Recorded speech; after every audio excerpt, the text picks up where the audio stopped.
Hey guys, tonight we begin with the rather tangled lives of the most inbred women in medieval history. Born of cousins, married to uncles, and occasionally both, these ladies were caught in the royal tradition of keeping it in the family, genetically and politically. So before you get comfortable, take a moment to like the video and subscribe, but only if you genuinely enjoy what I do here. And let me know in the comments where you're tuning in from and what time it is for you. It's always fascinating to see who's joining us from around the world.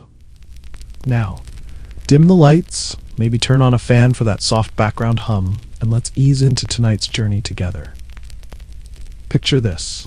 You're standing on a moonlit road in 16th century Spain, and the sound of creaking wagon wheels echoes across empty fields. But something's wrong with this procession. The woman leading it keeps stopping to open a coffin, not to bury someone, but to check on them. Welcome to the world of Joanna of Castile, a woman history remembers as Joanna the Mad, though you'll probably decide she was just really in love. It's 1506, and you're watching one of the strangest royal road trips in European history unfold along the dusty path from Burgos to Granada. The woman in question? 27-year-old Joanna, daughter of the famous Catholic monarchs Ferdinand and Isabella. Yes, the same power couple who financed Columbus and thought cousin marriage was still a solid strategic move.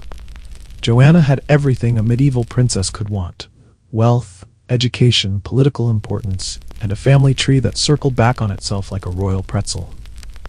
But tonight, as you observe this bizarre caravan, Joanna's world has collapsed entirely.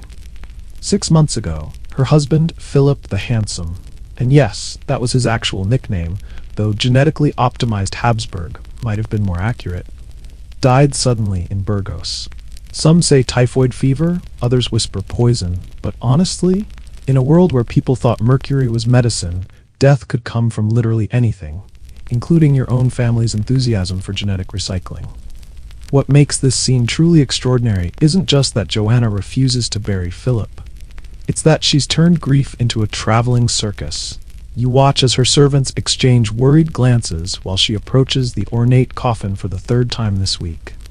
The torchlight flickers across her pale face as she lifts the heavy lid with surprising strength, leans down, and begins talking to Philip as if he's merely taking an unusually long nap. "My beloved," she whispers, kissing his forehead, "are you comfortable? The road has been rough today." The servants look away, some from embarrassment, others from genuine terror. This isn't normal medieval mourning, which usually involved a lot of dramatic weeping and then getting on with the business of political alliances. This is something else entirely. Historians still argue whether Joanna was genuinely mentally ill or simply a victim of political convenience. After all, declaring a woman mad was remarkably effective when you wanted to rule in her place. Her father Ferdinand certainly thought so, and her son Charles, later Charles V, Holy Roman Emperor, found the arrangement quite useful as well. Funny how mental illness always seemed to strike royal women right when their male relatives needed more power. But here's what's truly fascinating about Joanna's story. She wasn't born into madness. As a young princess, she was intelligent, musically gifted, and politically aware. She spoke multiple languages and was considered one of the most eligible princesses in Europe. The problem wasn't her mind, it was her heart, and specifically, where it decided to attach itself. You see, Joanna's marriage to Philip was supposed to be purely political, like every other royal marriage of the era. The Habsburg-Spanish alliance needed cementing, and princesses were essentially very expensive diplomatic gifts with dowries. But somewhere between the wedding negotiations and the actual ceremony, Joanna made the cardinal mistake of falling genuinely, desperately, obsessively in love with her husband. This wasn't the gentle, courtly love praised in medieval poetry. This was raw, consuming passion that terrified everyone who witnessed it. Philip, raised in the sophisticated but emotionally cold Burgundian court, had no idea what to do with a wife who actually wanted him present for more than just state dinners and producing heirs. He handled it the way most Habsburg men handled emotional complexity, by sleeping with other women and hoping the problem would resolve itself. As you continue watching this nighttime ritual, you begin to understand you're now stepping back in time 10 years earlier to 1496. where 16-year-old Joanna stands before an ornate mirror in the Alcazar of Segovia. She's wearing a wedding dress that arrived by ship from Flanders, heavy brocade sewn by hands she'll never meet, for a marriage to a man she's never seen. The fabric rustles as she turns, and you can practically feel the weight of political expectations settling on her young shoulders like a velvet cloak lined with iron. This is the moment when Joanna's fate was sealed, though she doesn't know it yet. In her reflection, you see not the mad queen of later legend, but an intelligent young woman with curious dark eyes and an unfortunate tendency to feel things too deeply, in a world that preferred its princesses emotionally decorative rather than genuinely passionate. The year 1496 was a pivotal moment in European politics, the kind of year when marriages weren't about love, but about preventing wars, securing trade routes, and ensuring that the right family stayed in power for the next few generations. Joanna's parents, Ferdinand of Aragon and Isabella of Castile, had already proven themselves masters of this game. They'd united their kingdoms through marriage, expelled the Moors from Spain, and launched that ambitious Genoese sailor toward what he thought was Asia. Now they were playing an even bigger game, European domination through strategic offspring placement. The plan was elegantly simple, if you ignore the human cost. Joanna would marry Philip, son of Maximilian I, Holy Roman Emperor, thereby cementing an alliance between Spain and the powerful Habsburg dynasty. This would effectively surround France, Spain's primary rival, with hostile territory. Meanwhile, Joanna's brother Juan would marry Philip's sister Margaret, creating a double knot that even the most determined French diplomat couldn't untangle. It was like medieval chess, except the pieces had feelings and the ability to fall inconveniently in love. As you watch young Joanna practice walking in her elaborate gown, you notice her hands trembling slightly. This isn't normal pre-wedding nerves. This is the terror of someone who understands exactly what's being asked of her. She spent months learning Flemish, studying Burgundian court customs, and receiving lectures about her duty to the realm. But no one has told her what Philip is actually like, beyond handsome and politically useful. What Joanna doesn't know, but you do, with the cruel advantage of hindsight, is that she's about to encounter something unprecedented in royal marriage: genuine physical attraction. When she finally meets Philip at Lierre in October 1496, the chemistry between them will be so immediate and intense that they'll insist on an impromptu second wedding ceremony the very same day, scandalizing the carefully choreographed diplomatic ballet everyone had planned. Historians still argue whether this instant passion was romantic fate or simply the result of two attractive young people finally meeting someone age-appropriate who wasn't their cousin. The latter theory gains credibility when you consider that most royal marriages of the era involved significantly older men and teenage brides who'd been taught to equate duty with affection. But here's where Joanna's story takes its tragic turn. She mistakes Philip's initial attraction for the same depth of feeling she experiences. This is understandable. The poor girl has been raised in a world where marriage meant political alliance and physical compatibility was considered a delightful bonus rather than an expectation. When Philip shows genuine enthusiasm for her company, she interprets it as the kind of soul-deep connection that poets write about and troubadours sing about. The reality is more prosaic. Philip, raised in the sophisticated but emotionally stunted Burgundian court, views marriage as one would view any other political treaty, something to be negotiated, signed, and then largely ignored while pursuing more interesting diversions. He's attracted to Joanna, certainly, but attraction fades, and there are always other attractive women at court who don't come with the inconvenient expectation of emotional fidelity. As you observe Joanna's wedding preparations, notice the small details that reveal her psychological state. She keeps touching her throat, a nervous habit that will persist throughout her life. She asks her ladies-in-waiting endless questions about Burgundy, not about the politics or the weather, but about whether people there believe in true love, whether married couples actually spend time together, whether Philip might enjoy music as much as she does. The wedding itself, when it finally occurs, is magnificent in the way only royal spectacles can be. Thousands of guests, rivers of wine, entertainment that lasts for days. But you can see in Joanna's face during the ceremony that she's not really present for any of it. She's already living in a future where she and Philip rule together, love together, grow old together.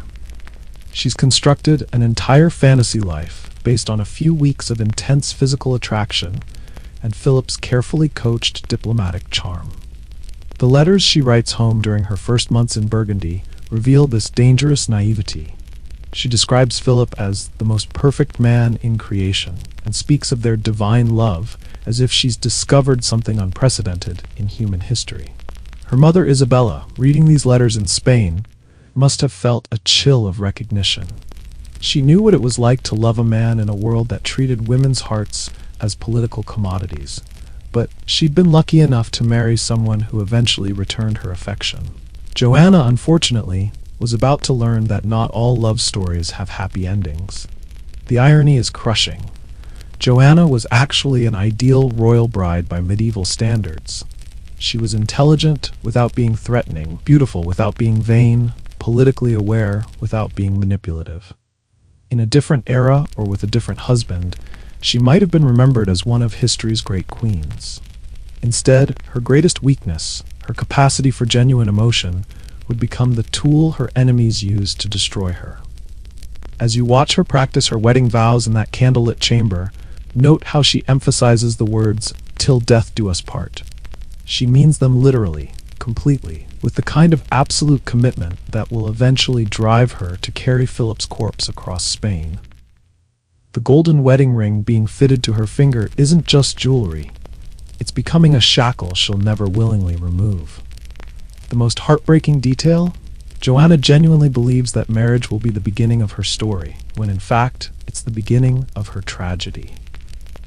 You're now standing in the opulent halls of the Brussels court in 1498, where the air is thick with expensive perfume, political intrigue, and the kind of sexual tension that makes everyone extremely uncomfortable. 2 years into her marriage, Joanna has discovered something that no amount of diplomatic training could have prepared her for. Her husband is sleeping with half the court, and everyone thinks this is perfectly normal except her. The scene unfolding before you is like a medieval soap opera, if soap operas involved actual crowns and the ability to start international wars over hurt feelings. Joanna, now 19 and mother to 2 small children, has just walked into a court gathering where Philip is engaged in what can only be described as aggressive flirtation with a stunning blonde courtier. The woman's hand is resting on Philip's chest, he's whispering something in her ear that's making her laugh, and Joanna's face has gone the particular shade of white that precedes either fainting or homicide. What you're witnessing is the collision between Spanish emotional intensity and Burgundian sophistication, and it's not going well for anyone involved. The Burgundian court, inheritor of French courtly love traditions, treats extramarital affairs like an art form. Noblemen are expected to have mistresses. It's considered a sign of virility and social status. Wives, meanwhile, are supposed to gracefully ignore these arrangements while focusing on producing heirs and managing households. It's a system that works beautifully as long as everyone agrees to the rules. Joanna, unfortunately, never got the memo about the rules. Raised in the relatively austere Spanish court where her parents' marriage was notably faithful, she arrived in Burgundy expecting the same passionate fidelity Philip had shown during their courtship. Instead, she discovered a culture where her husband's infidelities were not only tolerated, but actively celebrated as proof of his masculine appeal. The psychological torture this inflicts on Joanna is almost artistic in its cruelty. Every court function becomes a minefield where she must smile politely while watching Philip charm woman after woman. Every new lady-in-waiting could potentially become her replacement in his affections. Every private conversation between Philip and another woman sends her into spirals of jealousy that she's completely unequipped to handle. Historians still argue whether Joanna's increasing erratic behavior was genuine mental illness or a rational response to an impossible situation. Modern psychologists might recognize her symptoms as consistent with severe anxiety, depression, and what we'd now call relationship trauma. But in medieval terms, A woman who couldn't gracefully accept her husband's infidelities was simply difficult. And difficulty in royal women was often reclassified as madness when convenient. The breaking point comes during a particularly lavish court celebration. You watch as Joanna, having consumed slightly more wine than wisdom would suggest, approaches the blonde courtier who's been monopolizing Philip's attention. The conversation starts quietly, but escalates rapidly when the woman, either incredibly brave or incredibly stupid, suggests that Joanna should be grateful for Philip's attention to other women, as it keeps him satisfied at home. What happens next depends on which historical account you believe, but all versions agree that Joanna's response was memorable. Some say she threw wine in the woman's face. Others claim she challenged her to explain exactly what services she was providing for the Duke. The most dramatic version has Joanna grabbing a pair of scissors and threatening to cut off the woman's famously long hair. Regardless of the specifics, the entire court was treated to the spectacle of their future queen having what can only be described as a very public, very angry breakdown. Philip's reaction reveals everything you need to know about the fundamental dysfunction of their relationship.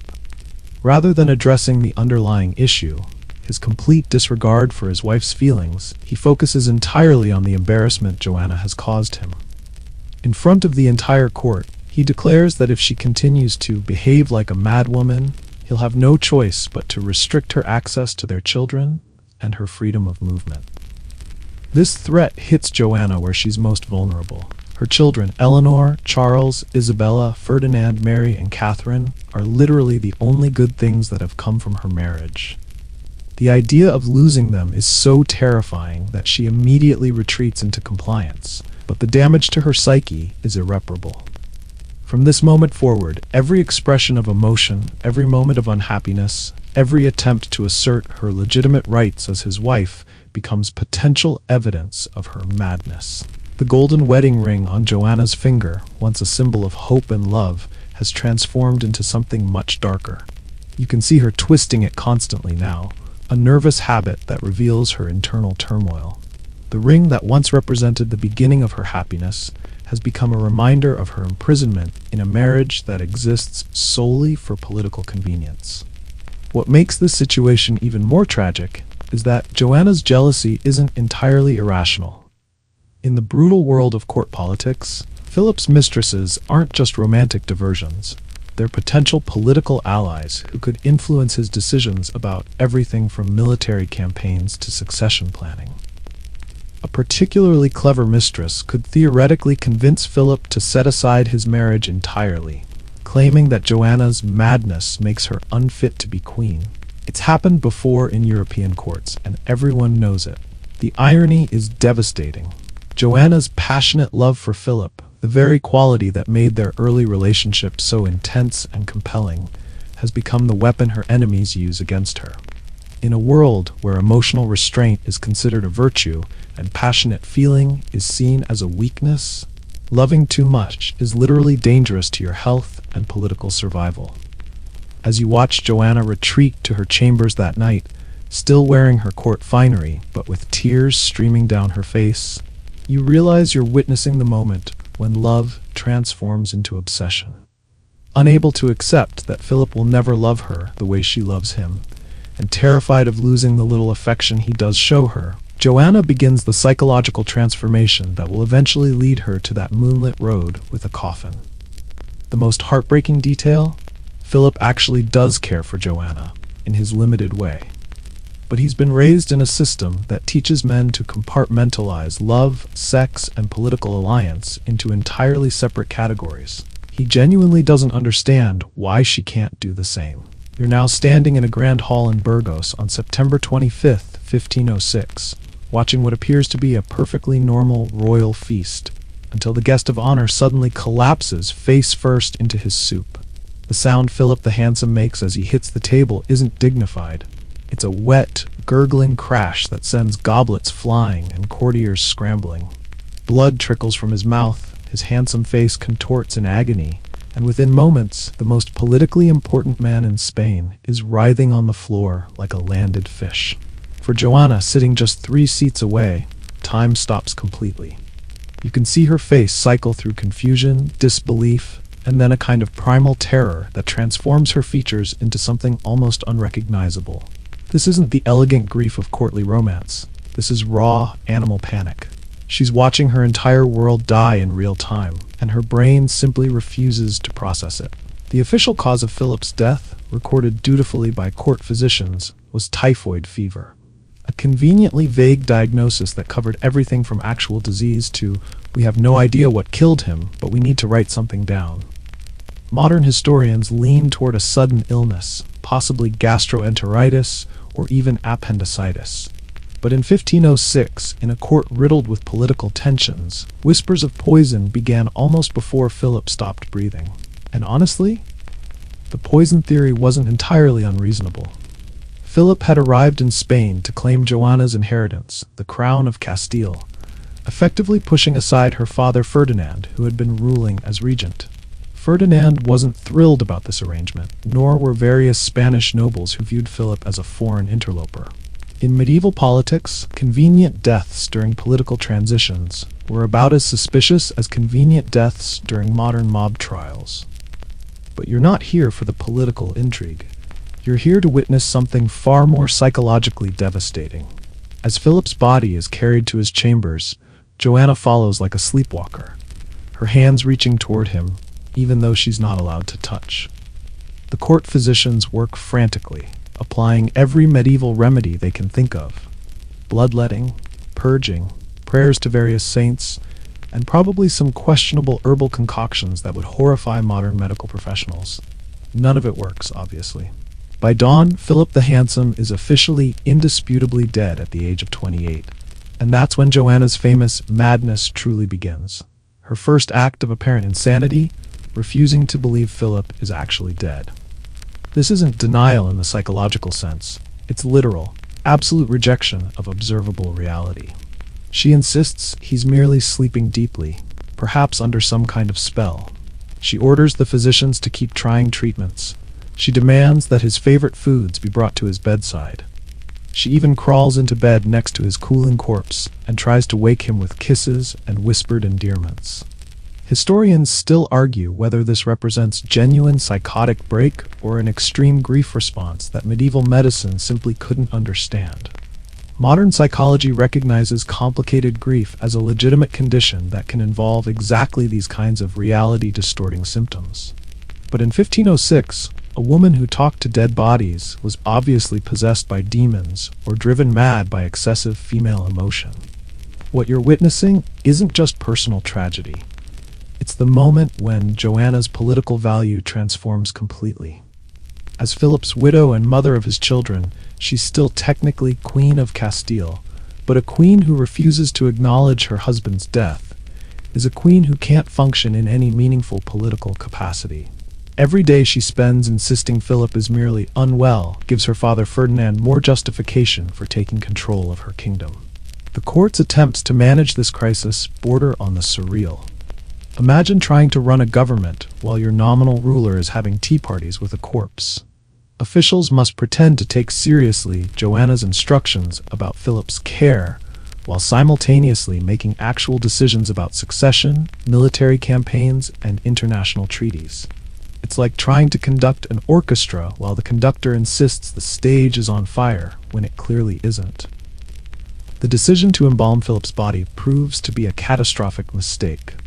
The preservation process, primitive by modern standards but effective enough to prevent immediate decay, gives Joanna's delusions a terrifying anchor in physical reality. The embalmed corpse looks almost alive, peaceful, unmarked by disease, as if he really might just be sleeping. For someone already struggling with reality testing, it's the worst possible encouragement.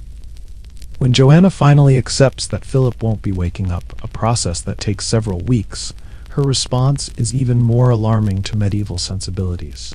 Instead of arranging a proper royal funeral, she announces that she will personally escort his body to Granada for burial. Not delegate this responsibility, not send representatives, she will accompany the coffin every step of the way. This decision reveals the twisted logic of Joanna's psychological state. If she can't keep Philip alive, she can at least keep him with her. If she can't have him as a husband, she can have him as a traveling companion? The categories don't quite make sense, but grief rarely follows rational patterns, especially when complicated by political pressure and social isolation. The preparations for this macabre journey consume months. Philip's body must be placed in an elaborate lead coffin, blessed by countless priests, and equipped for transport across hundreds of miles of rough Spanish countryside. Joanna oversees every detail with the kind of obsessive attention she once devoted to court fashion and diplomatic correspondence. It's as if organizing Philip's funeral procession has become her new career. You watch as Joanna touches her golden wedding ring, now the only tangible proof that her marriage was ever real, and realizes something heartbreaking. This ring, which once symbolized hope and new beginnings, has transformed into a lifeline thrown to a drowning woman. As long as she wears it, as long as she keeps Philip's body close, she can maintain the fiction that some version of their relationship still exists. The most devastating detail? Joanna isn't entirely wrong to fear that burying Philip means losing him completely. In medieval society, widows, especially royal widows, often disappeared into convents or political irrelevance once their husbands were properly mourned. By refusing to complete the burial process, she's refusing to accept her own social death. You're now standing in the cold stone chambers of the Santa Clara convent in Tordesillas, 47 years after that terrible night in Burgos. The woman sitting by the narrow window bears little resemblance to the passionate young princess who once danced through Burgundian courts. Joanna is 75 years old now, her dark hair gone completely white, her once vibrant eyes dulled by decades of captivity disguised as care. But look closely at her hands. She still wears that golden wedding ring after nearly half a century of widowhood. This is where Joanna's story ends, though ends might be the wrong word. It's more accurate to say this is where her story finally stops moving forward, trapped in an eternal present where 1506 never quite finishes happening. For 47 years, she has lived in these same rooms, maintained by her father Ferdinand until his death, then by her son Charles V, then by her grandson Philip II. 3 generations of Spanish rulers have found it remarkably convenient to keep Joanna alive, but powerless, a living symbol of their legitimacy, who can never actually exercise any authority.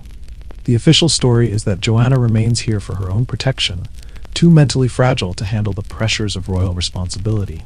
The reality is more complex and considerably more sinister. Joanna may have started as a grief-stricken widow, but she's ending as a political prisoner whose continued existence serves everyone's interests except her own. You're witnessing something unprecedented in royal history. A queen who has outlived not just her husband, but her relevance, her children's need for her approval, and even her own legend.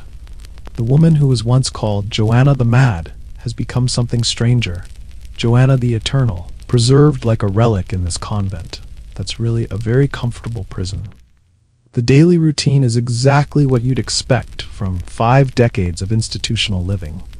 Morning prayers, simple meals, afternoon walks in the convent garden under careful supervision, evening prayers, sleep. Occasionally, very occasionally, one of her grandchildren visits to pay respects and receive her formal blessing for some political arrangement. She performs these duties with the mechanical precision of someone who has learned that cooperation leads to slightly better treatment, but her eyes remain distant, focused on something the rest of you can't see. What you're really observing is the slow-motion destruction of a human soul through enforced helplessness. Modern psychology has terms for what 47 years of powerlessness can do to someone. Learned helplessness, institutional syndrome, complex trauma. But medieval medicine had a simpler explanation. Women who didn't accept their circumstances gracefully were obviously touched by divine madness or demonic influence. Historians still argue whether Joanna's confinement was medically necessary or politically convenient. The evidence suggests a bit of both. Her early grief responses were certainly extreme by medieval standards, but her continued imprisonment, long after those symptoms faded, suggests that her family found Mad Joanna much easier to manage than Queen Joanna, who might have inconvenient opinions about how her kingdom should be run. The cruelest irony is that Joanna has probably been mentally competent for decades. Visitors who meet her in her later years describe a woman who is quiet, dignified, and entirely rational in conversation. She understands political situations, remembers historical details accurately, and shows appropriate emotional responses to news about her family.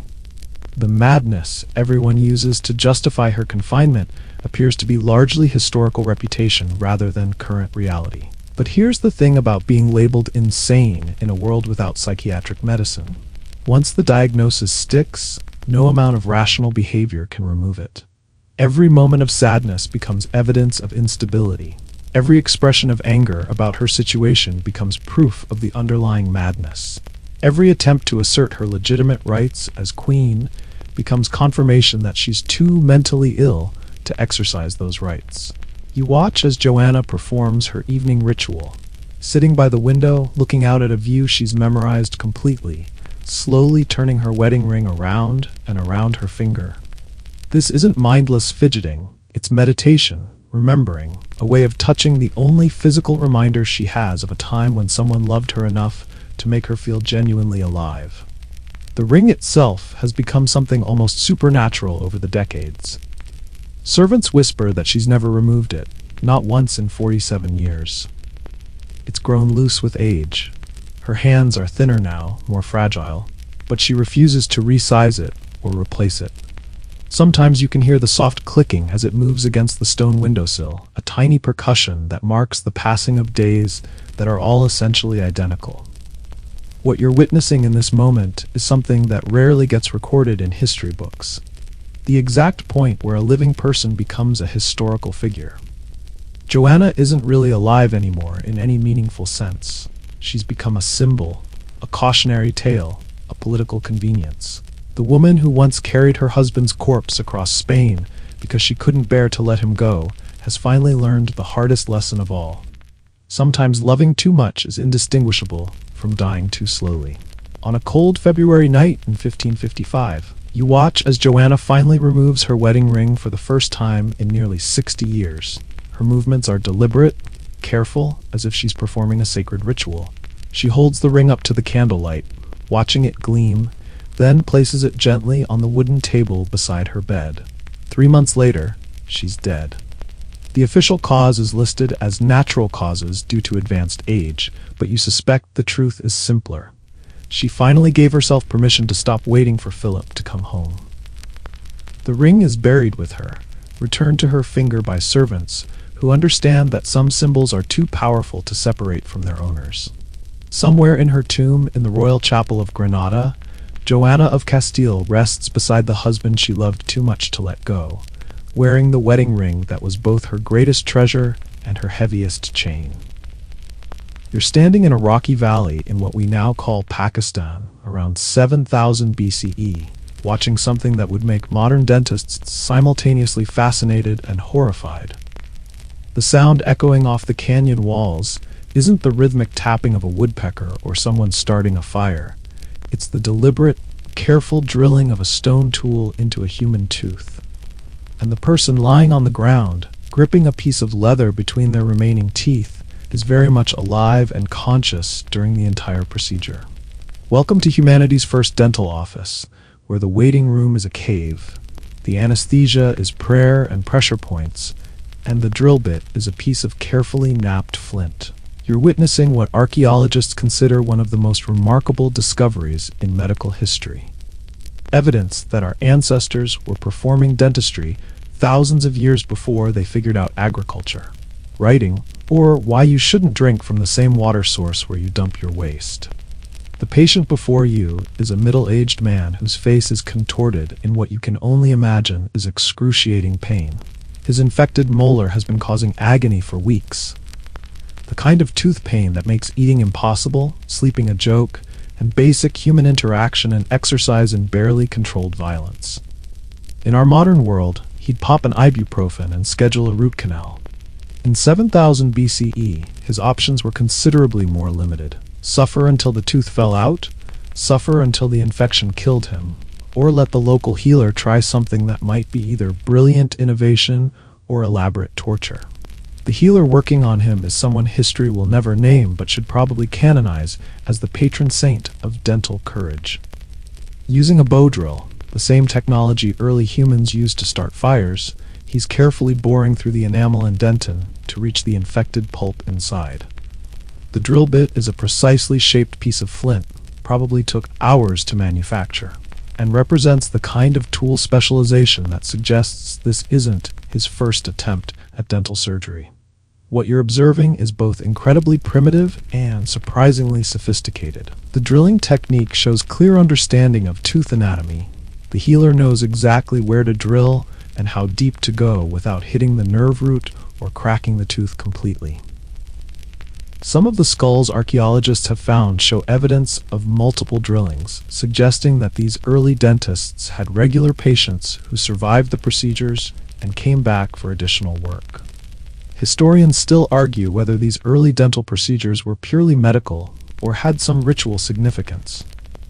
The drilling patterns are so precise and the survival rates apparently so high that pure medical motivation seems most likely. But the cultural context, shamanic healing, spiritual cleansing, preparation for the afterlife, can't be entirely ruled out. Maybe drilling holes in teeth was considered a way to release evil spirits. Maybe it was a rite of passage. Maybe it was just what you did when your tooth hurt so badly you were willing to let someone attack it with a pointed rock. The truly remarkable thing about this scene is what it reveals about human nature. Someone, somewhere, looked at another person's tooth pain and thought, I bet I could fix that by drilling a hole. Then they actually tried it. Then, and this is the crucial part, they got good enough at it that multiple people trusted them to stick sharp objects into their mouths. It's the kind of leap of medical faith that makes modern malpractice attorneys break out in cold sweats. The success rate for these procedures appears to have been surprisingly high. Archaeological evidence shows that many patients not only survived the drilling, but lived for years afterward with their modified teeth. Some skulls show clear signs of healing around the drill holes, indicating that the procedure actually worked. The infection was drained, the pain was relieved, and the tooth remained functional. But let's be honest about what you're really witnessing here. Unimaginable bravery on both sides. The patient is allowing someone to drill into his skull without anesthesia, antibiotics, or any guarantee that he won't die screaming. The healer is taking responsibility for another person's life using technology that would be considered primitive for furniture making, let alone surgery. It's the kind of mutual trust that modern medical relationships can barely achieve, even with decades of scientific advancement and legal protections. The aftermath of this particular procedure is lost to history, but the evidence suggests it probably went well. The patient likely experienced immediate relief as the pressure from the infected tooth was released. The healer probably gained reputation and status within the community, the person you went to when your tooth was trying to kill you from the inside out.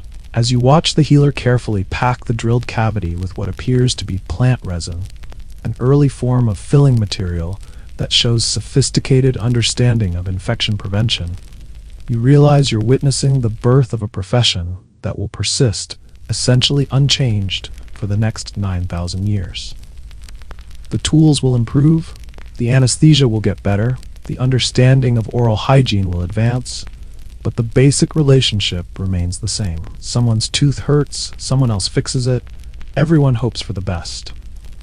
The flint drill bit gleaming in the firelight isn't just a tool, it's a symbol of humanity's refusal to accept suffering as inevitable.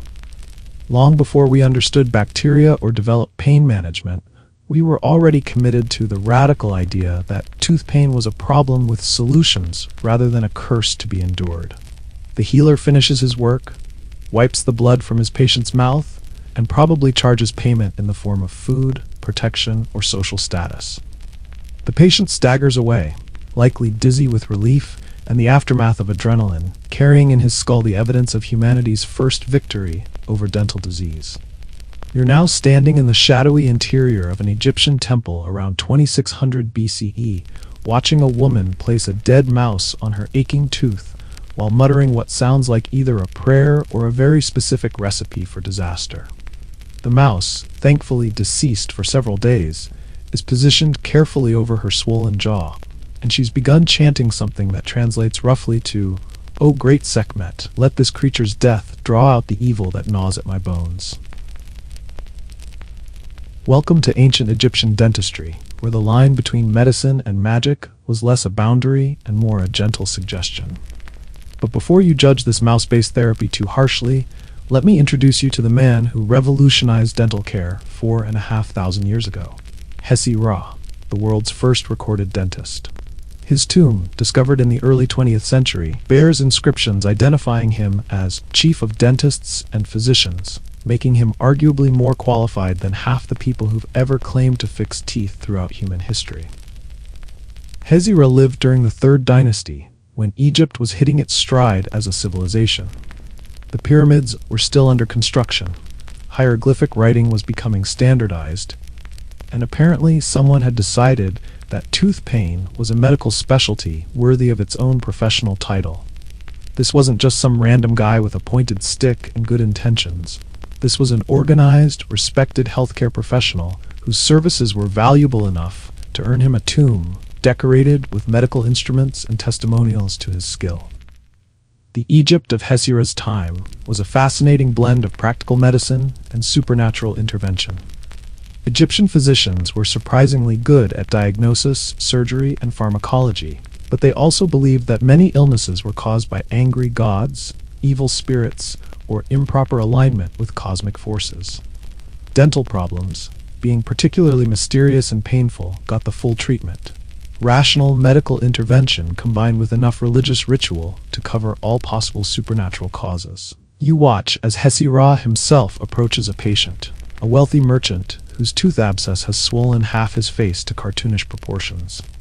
The treatment begins with what we'd recognize as legitimate medical assessment, examining the affected area, asking about pain levels, checking for fever and other symptoms. But then things get wonderfully weird by modern standards. First comes the pharmaceutical intervention. Hesi-Ra produces a mixture of honey, ground myrrh, and something that looks suspiciously like crushed beetles. The honey actually makes perfect medical sense. It's naturally antibacterial and helps prevent infection. The myrrh is also legitimate. It has antimicrobial properties and acts as a mild pain reliever. The beetles?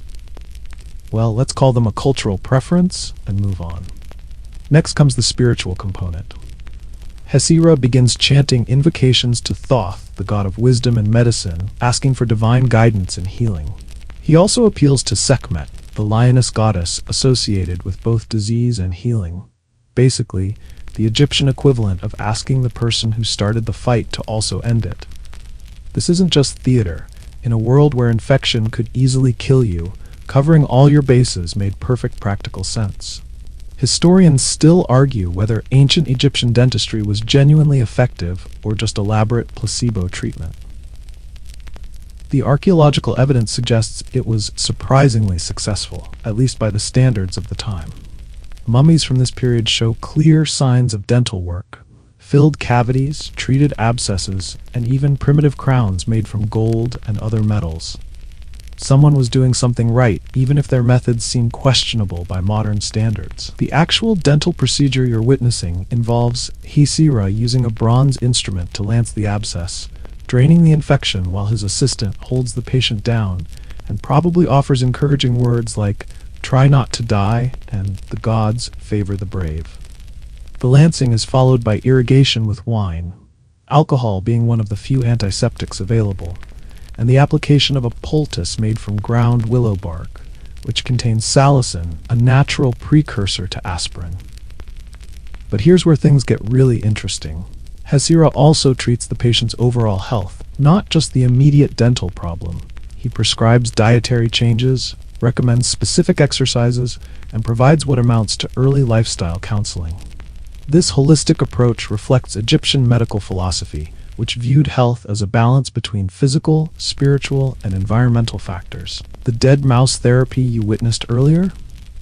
That was actually part of a sophisticated system of sympathetic magic. The idea that like cures like.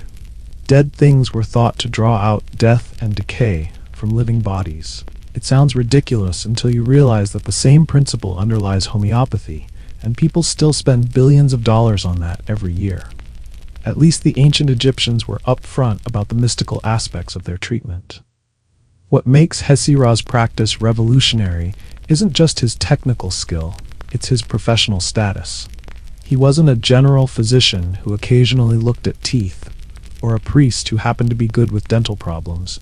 He was a specialist, with specialized training, specialized tools, and specialized knowledge. The fact that ancient Egypt created and supported dental specialization 4,000 years before most civilizations figured out basic sanitation suggests they took oral health very seriously. The tools found in Hesira's tomb are remarkable for their sophistication. Bronze forceps for extractions, probes for examining cavities, and scrapers for cleaning teeth that wouldn't look out of place in a modern dental office, assuming you ignored the complete lack of sterilization protocols. His medical papyri describe procedures for treating everything from simple toothaches to complex jaw fractures, with instructions detailed enough that modern dentists can still follow his reasoning. As you watch Hesira complete his treatment, wrapping the patient's jaw in linen soaked with medicinal herbs, you're witnessing the birth of professional dentistry. The patient will probably survive, the infection will likely clear up, and Hesira will gain another satisfied customer willing to recommend his services to other wealthy Egyptians with tooth problems. The staff of office that Hesira carries, carved with medical symbols and blessed by priests, isn't just a symbol of authority. It's the first professional certification in dental history, proof that someone, somewhere, decided that fixing teeth was important enough to deserve its own expertise, its own traditions, and its own gods. You're now standing in a wealthy Etruscan villa in central Italy around 700 BCE, watching a goldsmith perform what might be the most elegant dental procedure in ancient history. The rhythmic tapping of his tiny hammer against delicate gold wire creates a sound like distant temple bells, and each precise strike is shaping what will become the world's first dental bridge. The patient, a noblewoman in her 40s who lost several teeth to infection, reclines on an ornate couch, occasionally wincing as the craftsman fits real human teeth into gold bands designed to replace her missing molars. This isn't your typical medieval dental nightmare. The Etruscans, those sophisticated predecessors to the Romans, had turned tooth replacement into an art form that combined metallurgical expertise with surprisingly advanced understanding of oral mechanics. What you're witnessing is the creation of a dental prosthetic so beautiful and functional that it would be impressive even by modern standards, assuming you can get past the fact that the replacement teeth probably came from slaves or criminals. The goldsmith working on this procedure isn't technically a dentist in the way we'd understand the profession. He's a master craftsman who specializes in precious metalwork, but somewhere along the way, wealthy Etruscans realized that the same skills used to create intricate jewelry could be applied to mouth hardware. The result was a unique fusion of medicine and luxury goods that made dental work a status symbol rather than just a medical necessity. The process you're observing is remarkably sophisticated. First, the goldsmith takes precise measurements of the patient's mouth using wax impressions, a technique that won't be improved significantly until the Renaissance. Then he creates a framework of soft gold bands that will anchor the replacement teeth to the patient's remaining healthy molars. The gold is pure enough to be malleable, but strong enough to withstand the pressure of chewing, a balance that requires considerable metallurgical knowledge. The replacement teeth themselves present a fascinating ethical dilemma by modern standards. Some are carved from ivory, which is at least morally neutral if you ignore the elephant situation. Others are genuine human teeth, extracted from people who presumably needed the money more than they needed their dental integrity.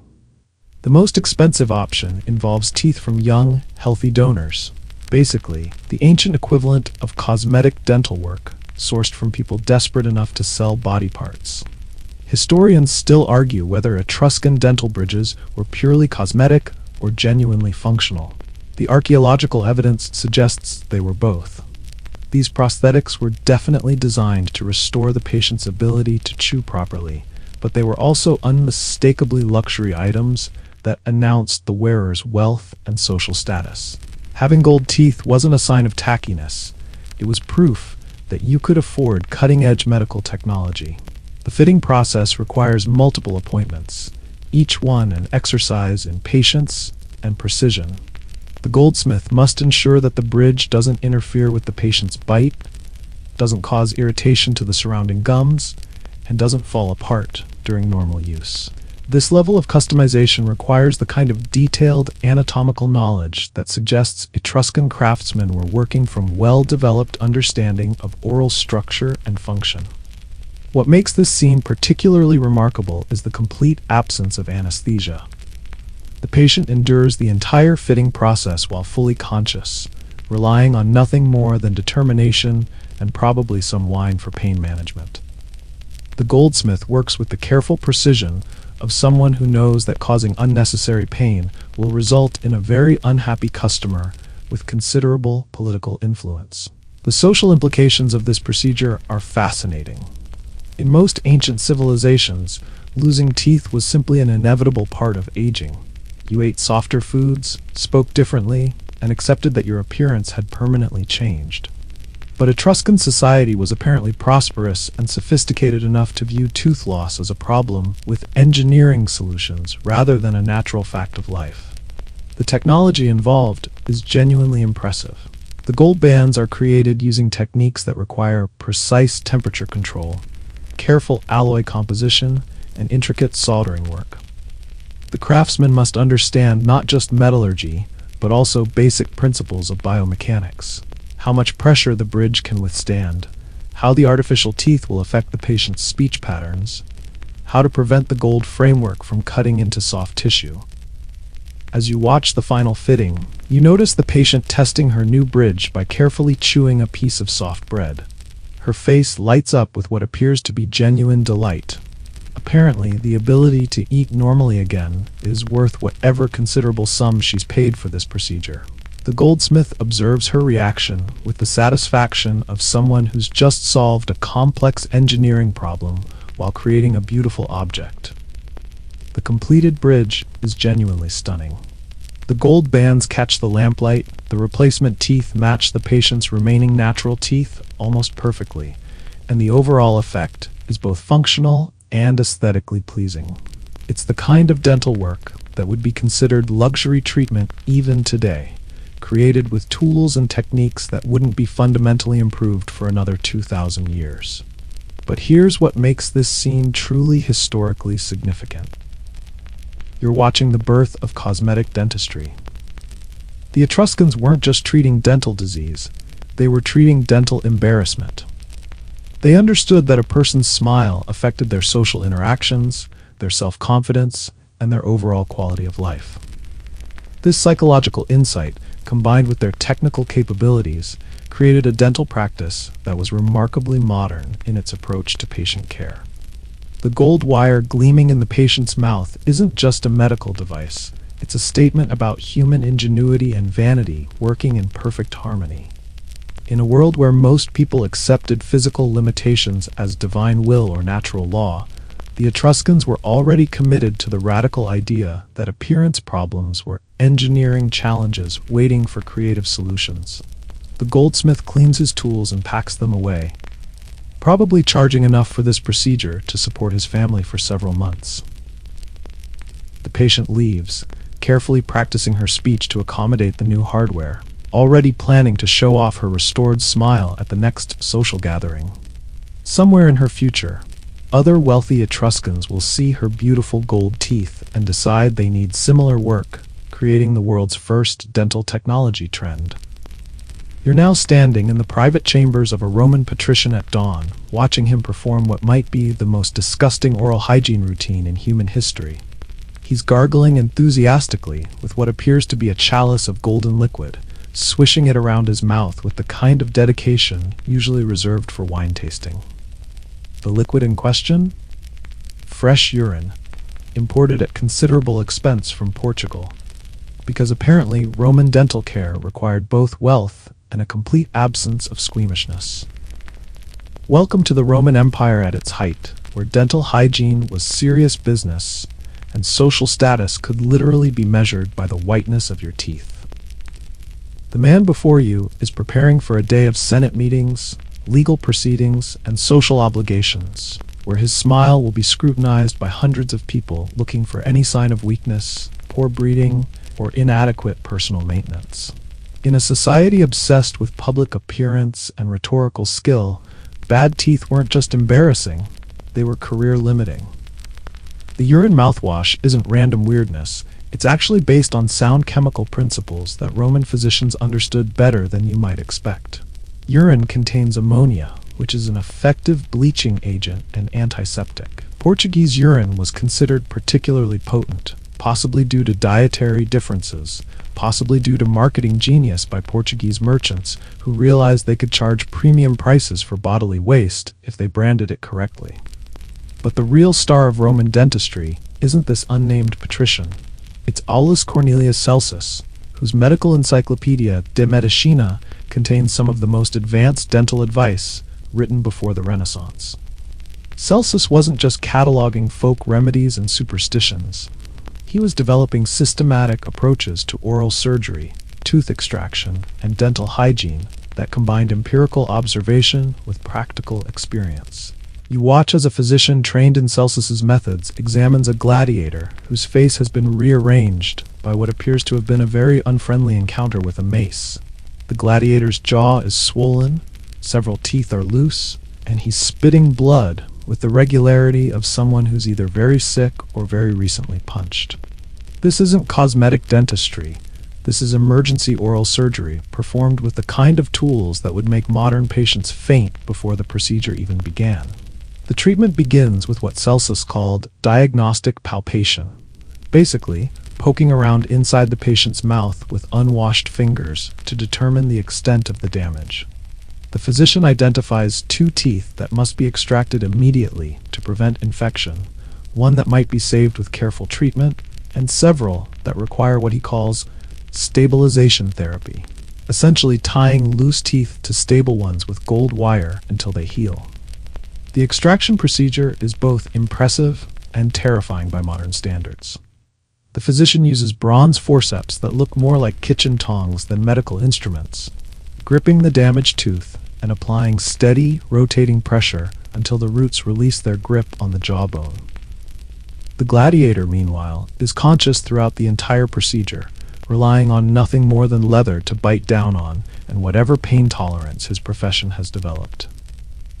Historians still argue whether Roman dental techniques were genuinely advanced or just well-documented versions of universal trial-and-error approaches. The archaeological evidence suggests that Roman dentists achieved remarkable success rates, particularly considering their complete lack of anesthesia, antibiotics, or sterilization procedures. Skulls from this period show clear signs of successful tooth extractions, filled cavities, and even primitive crowns made from gold and other metals. The post-extraction care involves irrigation with wine, alcohol being one of the few antiseptics available, followed by the application of a poultice made from crushed herbs, honey, and what appears to be powdered oyster shells. The oyster shells provide calcium, the honey prevents infection, and the herbs offer mild pain relief. It's not modern medicine, but it's definitely systematic medicine based on observed results rather than pure superstition. But Roman dentistry wasn't just about treating problems. It was about preventing them through what we'd recognize as surprisingly modern oral hygiene practices. Wealthy Romans used toothpicks made from silver, cleaned their teeth with abrasive powders made from crushed bones and charcoal, and gargled with various solutions designed to freshen breath and prevent decay. The urine mouthwash was just the most extreme example of their commitment to dental maintenance. The social pressure to maintain perfect teeth created a thriving industry around oral cosmetics. Roman women used chalk and pumice to whiten their teeth, applied various oils and perfumes to keep their breath sweet, and even used primitive forms of what we'd call dental cosmetics to create the illusion of perfect enamel. The wealthy could afford tooth replacement using ivory or gold, while the middle classes made do with careful maintenance and strategic smile management. The gladiator's treatment concludes with the physician providing detailed instructions for aftercare. specific foods to avoid, rinses to use, and warning signs that would indicate dangerous infection. This isn't just try not to die, it's comprehensive patient education that demonstrates sophisticated understanding of healing processes and potential complications. As you watch the gladiator test his bite carefully, working his jaw to assess the damage and pain levels, you realize you're witnessing something remarkable. Evidence-based medicine practiced by people who didn't yet understand bacteria, viruses, or basic anatomy, but who had developed effective treatments through careful observation and systematic experimentation. The bronze forceps gleaming in the physician's hands aren't just tools, they're symbols of Roman pragmatism applied to human suffering. In a civilization built on conquest, public speaking, and social hierarchy, dental health wasn't luxury, it was necessity. The ability to eat properly, speak clearly, and smile confidently could determine everything from military advancement to marriage prospects to business success. Celsus's influence on Roman dental practice created standardized procedures that would be copied throughout the empire and beyond. His techniques for tooth extraction, abscess treatment, and oral surgery remained the gold standard for dental care for over 1,000 years. The fact that his methods worked well enough to be preserved and transmitted across centuries suggests that Roman dentistry, for all its apparent primitiveness, was achieving genuinely positive results for patients brave enough to undergo treatment. You're now standing in the sacred chamber of a Maya palace in the Petain rainforest around 900 CE, watching what might be the most elaborate dental procedure in human history.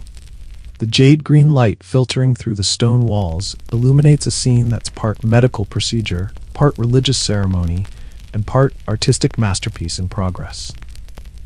A young Maya prince lies motionless on an obsidian altar, his mouth held open by carved bone spreaders, while a master craftsman uses a copper tube drill to bore perfectly circular holes into his front teeth. Each hole will soon house a piece of precious jade, transforming his smile into a living symbol of divine power. This isn't dentistry as we understand it. This is transformation of the human body into a work of sacred art. The drilling you're witnessing requires extraordinary precision, since one mistake could shatter the tooth, damage the nerve, or kill the patient through infection. Yet the craftsman works with the calm confidence of someone who's performed this procedure dozens of times, his obsidian-tipped drill spinning with mechanical precision as he creates perfect circular cavities in living enamel. The Maya understanding of dental modification went far beyond simple decoration. In their complex spiritual worldview, the mouth was a portal between the physical and divine realms, the place where breath became speech, where food became life force, where human words could reach the ears of gods. Modifying teeth wasn't vanity. It was a way of marking someone as spiritually transformed, politically powerful, or divinely blessed. The technical skill required for this procedure is staggering by any historical standard. The craftsman must drill through enamel and dentin without penetrating the pulp chamber, avoid cracking the tooth structure, and create holes precisely sized to accommodate the jade inlays. He's using a copper tube drill powered by a bow and string mechanism, essentially the same technology your Neolithic ancestors used to make fire, but applied with surgical precision to living tissue. What you're observing isn't random body modification. It's part of a sophisticated system of dental art that included everything from simple filing to complex inlay work to complete tooth reshaping. Maya dental artists could file teeth into points, create intricate geometric patterns, inlay multiple stones in complex arrangements, or reshape entire dental arches to create supernatural-looking smiles that announce the wearer's otherworldly status. The jade being prepared for this particular procedure isn't just pretty green rock. It's one of the most valuable materials in Maya civilization, more precious than gold, more sacred than silver. Jade was associated with water, life force, royal blood, and divine breath. Having jade teeth literally meant carrying the essence of divinity in your mouth, speaking with the voice of the gods, breathing with sacred power. Historians still argue whether Maya dental modification was purely ceremonial or served practical purposes as well. The archaeological evidence suggests it was both. The inlays definitely marked social status and religious significance, but they also may have been believed to provide magical protection, enhance speech clarity, or even prevent dental disease through the supposed mystical properties of the materials used. The drilling process you're witnessing is remarkably sophisticated. The craftsman uses water as coolant to prevent the tooth from overheating, applies steady pressure to avoid sudden fractures, and works in careful stages to ensure he doesn't penetrate too deeply. This level of technical knowledge suggests that Maya dental artists understood tooth anatomy better than most medieval European physicians understood basic human biology. The patient, remember, he's a teenage prince undergoing this procedure as part of his initiation into adult royal status, remains conscious throughout the entire process. Pain management consists of herbs that induce mild trance states, pressure point techniques that may provide some analgesic effect, and the kind of mental discipline that comes from believing this agony is necessary for spiritual transformation. The social implications of what you're witnessing are enormous. This young man isn't just getting his teeth decorated, he's being permanently marked as a member of the divine ruling class. Once those jade inlays are in place, his social status will be literally carved into his body. He'll never be able to pretend to be a commoner, never be able to blend into a crowd, never be able to speak without announcing his royal heritage to everyone who sees him smile. The craftsmanship involved in creating the jade inlays is as impressive as the dental work itself. Each piece must be cut, shaped, and polished to fit precisely into its designated hole.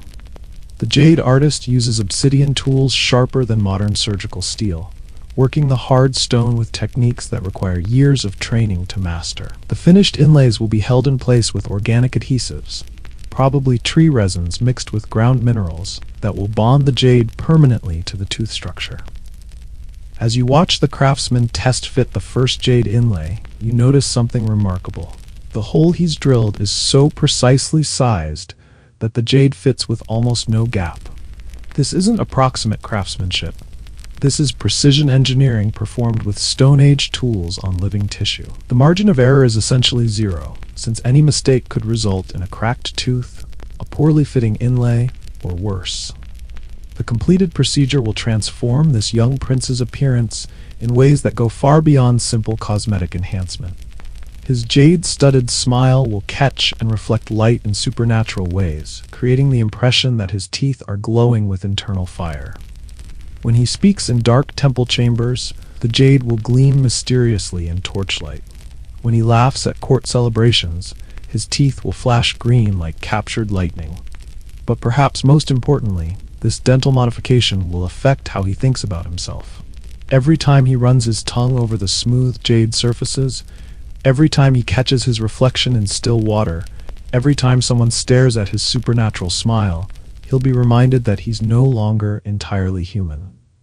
He's become something hybrid, part person, part artwork, part divine symbol. The jade gleaming in the craftsman's hands isn't just decorative material. It's a technology for transforming human beings into living gods. In a civilization that understood the power of visual symbolism, political theater, and religious authority, dental modification was one of the most effective ways to permanently mark someone as belonging to a different category of existence.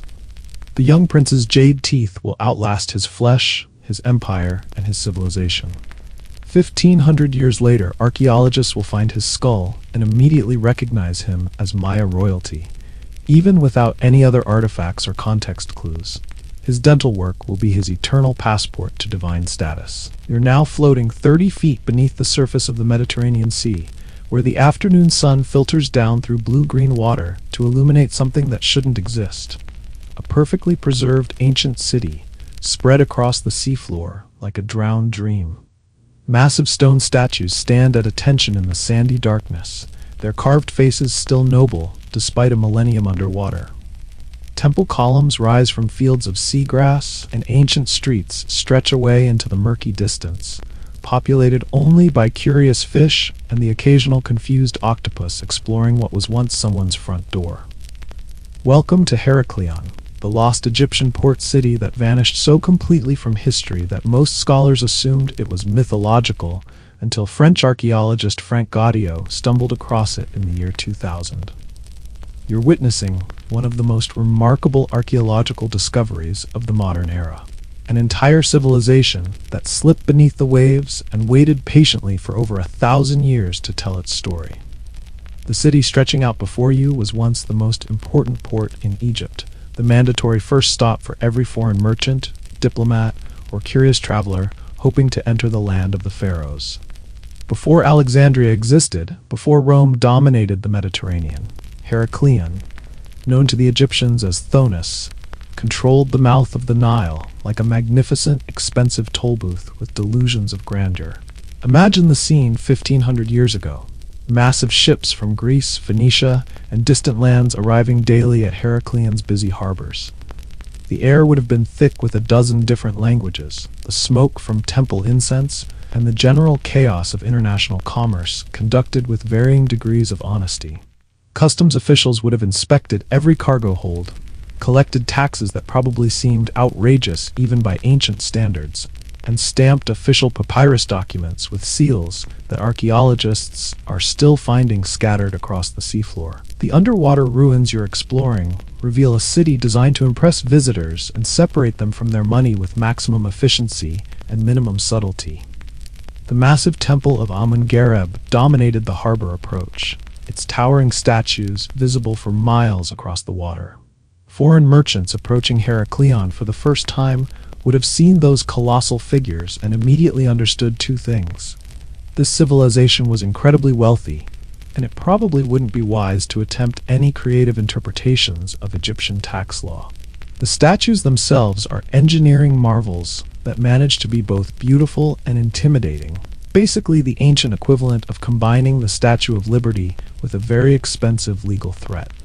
Carved from red granite and limestone, some standing over 16 feet tall, they depicted pharaohs, queens, and gods with the kind of confident authority that suggested backing down wasn't really an option. The largest statue, representing the god Hapi, measures nearly 17 feet in height and weighs over 6 tons. Moving it from the quarry to its position in the temple would have required the kind of logistical coordination that makes modern construction projects look simple.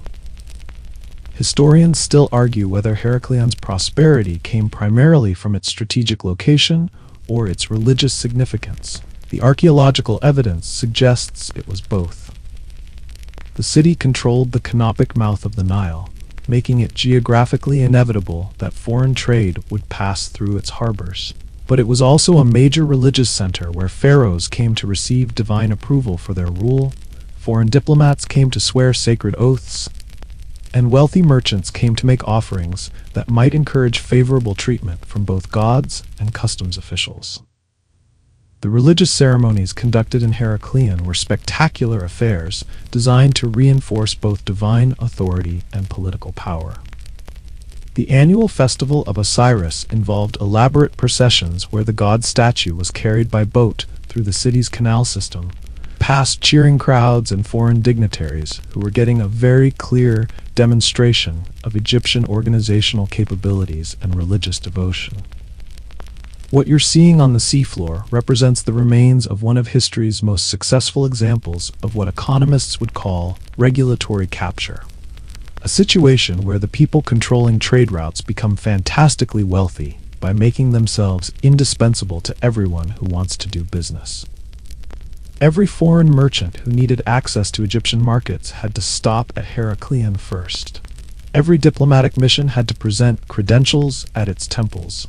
Every cultural exchange, every trade negotiation, every attempt at international cooperation had to go through this single, highly controlled checkpoint. The city's layout reveals sophisticated understanding of both hydraulic engineering and crowd control.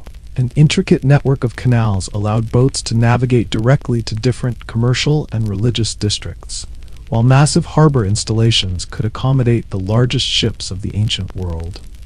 The underwater archaeology shows evidence of workshops, warehouses, residential districts, and administrative buildings, all the infrastructure necessary to support a population that lived by facilitating everyone else's business.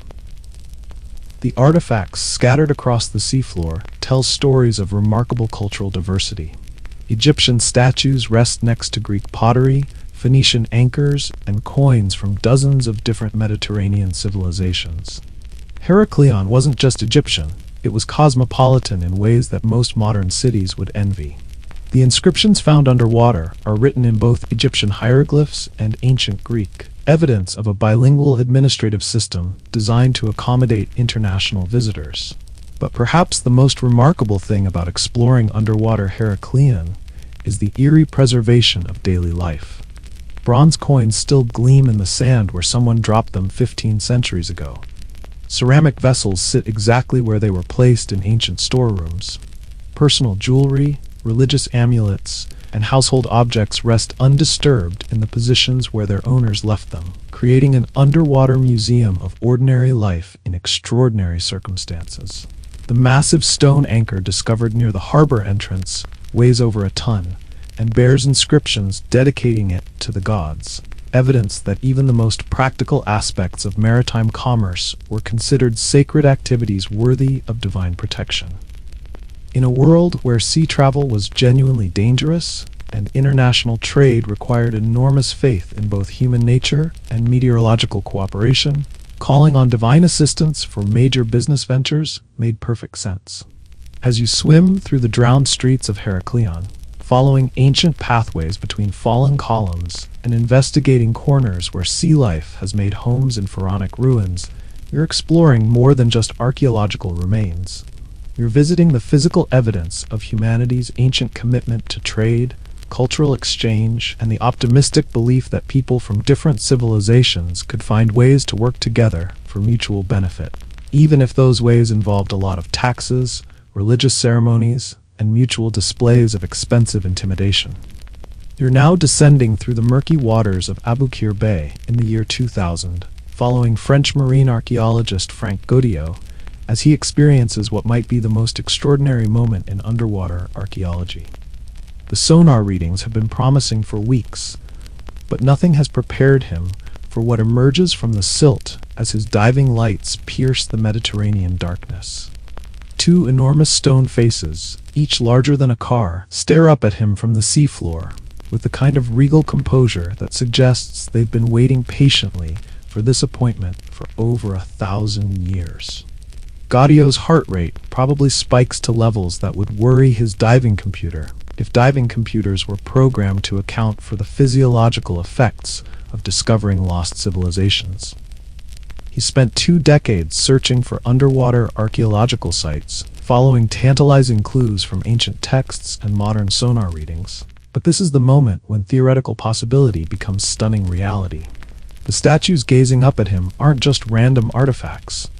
They're the first proof that Heraklion, the legendary Egyptian port city, dismissed by many scholars as mythological, actually existed and has been hiding underwater for 13 centuries. The discovery process leading to this moment reads like a detective story, with exceptionally patient detectives and a mystery that took 1,500 years to solve.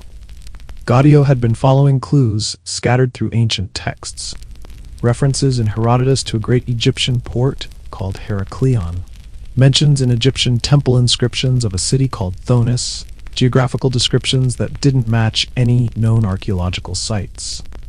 Most scholars assumed these were either mythological places or cities whose locations had been permanently lost to erosion and development.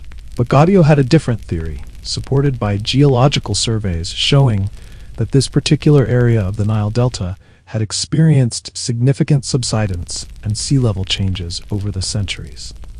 If an ancient city had been built on unstable ground near the mouth of the Nile, earthquakes and soil liquefaction could have caused it to sink gradually into the Mediterranean, preserving it under layers of protective sediment like a historical time capsule wrapped in mud. The technology Godillot used to locate Heraklion represents a fascinating marriage of cutting-edge science and old-fashioned archaeological intuition. His team employed nuclear magnetic resonance magnetometers, devices originally developed for geological surveying that can detect density variations in underwater sediment. When these instruments passed over buried stone structures, they registered anomalies that suggested human-made objects hidden beneath the seafloor. The actual moment of discovery involves the kind of slow revelation that makes underwater archaeology both frustrating and magical. Gaudio and his team knew they'd found something significant when their metal detectors started registering massive objects buried under several feet of silt. But excavating underwater requires painstaking work, with water dredges and brushes, slowly removing sediment while trying not to damage whatever lies beneath. Historians still argue whether the preservation of Heraklion represents amazing archaeological luck or the inevitable result of specific environmental conditions. The Mediterranean seafloor in this area turned out to be almost perfectly designed for artifact preservation. Low oxygen levels that prevented decay, fine sediment that provided gentle protection, and stable underwater conditions that kept everything exactly where it fell when the city was abandoned. The first statue to emerge completely from the sediment depicts a Ptolemaic queen, her carved features still sharp enough to show individual eyelashes and the detailed pleating of her royal garments. The craftsmanship is so precise that she looks more like she was carved yesterday than 15 centuries ago. Her companion statue, representing a Ptolemaic king, bears hieroglyphic inscriptions that are still perfectly legible, providing immediate confirmation that this is indeed ancient Egyptian royal art of the highest quality. But the real breakthrough comes when Gaudio's team uncovers a massive stele, a granite monument covered with inscriptions in both Egyptian hieroglyphs and ancient Greek. The bilingual text identifies this location as both Heraklion and Thonis, finally solving a geographical puzzle that had confused historians for centuries. The two names referred to the same city, known by different names to Greek and Egyptian populations. The preservation of organic materials in the underwater environment proves to be almost supernaturally good. Wooden ship timbers, leather goods, papyrus documents, and even textile fragments survive in conditions that would have destroyed them completely on land. Gaudio finds himself excavating not just stone monuments, but the actual everyday objects used by ancient residents. Bronze mirrors, gold jewelry, ceramic vessels still containing traces of their original contents. The sheer scale of the underwater site gradually becomes apparent as the excavation expands. This isn't just a collection of artifacts, it's an entire urban landscape spread across several square kilometers of seafloor. Streets, buildings, harbor installations, temple complexes, residential districts, and commercial areas lie preserved under the sediment, creating what amounts to an underwater museum of ancient urban life. The international significance of the discovery attracts attention from archaeologists, historians, and government officials worldwide. Egyptian authorities recognize that Gaudio has uncovered not just archaeological artifacts, but a major tourist attraction that could rival the pyramids in terms of historical importance and public fascination. The problem is figuring out how to make an underwater archaeological site accessible to visitors who can't necessarily hold their breath for 20 minutes while swimming 30 feet down. The technical challenges of underwater excavation require Gaudio's team to develop new archaeological techniques specifically designed for marine environments. Traditional land-based archaeology involves careful layer-by-layer excavation with precise recording of artifact positions. Underwater archaeology requires all the same precision while dealing with limited visibility, nitrogen narcosis, decompression schedules, and the constant risk that currents or storms could bury months of work under fresh sediment. As Gaudio swims through the drowned streets of Heraklion, documenting artifact positions and planning the next phase of excavation, he's not just uncovering the past, he's rewriting it. Every statue, every inscription, every perfectly preserved household object adds new information to humanity's understanding of ancient Egyptian civilization, Mediterranean trade networks, and the complex relationships between different cultures in the ancient world. The massive statues watching over this underwater city aren't just archaeological specimens, they're witnesses to one of history's most successful cultural experiments. For over 8 centuries, Heraklion served as a meeting point where Egyptian, Greek, Roman, and other Mediterranean civilizations encountered each other, traded goods and ideas, and created the kind of cosmopolitan urban environment that wouldn't be seen again until the Renaissance. The discovery of Heraklion, proves that the ancient world was far more interconnected, sophisticated, and multicultural than many historians had assumed. The evidence emerging from the Mediterranean seafloor shows a level of international cooperation and cultural exchange that challenges assumptions about ancient isolation and ethnic conflict. You're now standing on the sacred island of Antirodos in the harbor of Heraklion around 300 BCE, where the air thrums with the sound of drums, flutes, and thousands of voices raised in religious ecstasy. The annual festival of Osiris has reached its climax, and every street, canal, and temple courtyard overflows with pilgrims who've traveled from across the Mediterranean to witness the most spectacular religious celebration in the ancient world. The scent of burning incense mingles with roasted meat, spilled wine, and the distinctly earthy smell of the Nile Delta, creating an olfactory cocktail that's both sacred and slightly overwhelming. This isn't just a religious ceremony, it's the ancient equivalent of the Olympics, Mardi Gras, and a United Nations summit rolled into one magnificent, chaotic spectacle. You're witnessing Heraklion at the absolute peak of its power and influence, when the city served not just as Egypt's primary port, but as the spiritual heart of the entire eastern Mediterranean. Every important person in the known world either attends this festival personally or sends representatives bearing expensive gifts and diplomatic messages. The centerpiece of the celebration is the sacred barge carrying a golden statue of Osiris, god of death and resurrection, through Heraklion's intricate canal system. The procession route winds past every major temple and commercial district, allowing maximum opportunity for religious devotion, political display, and what ancient economists would probably classify as festival-related commerce.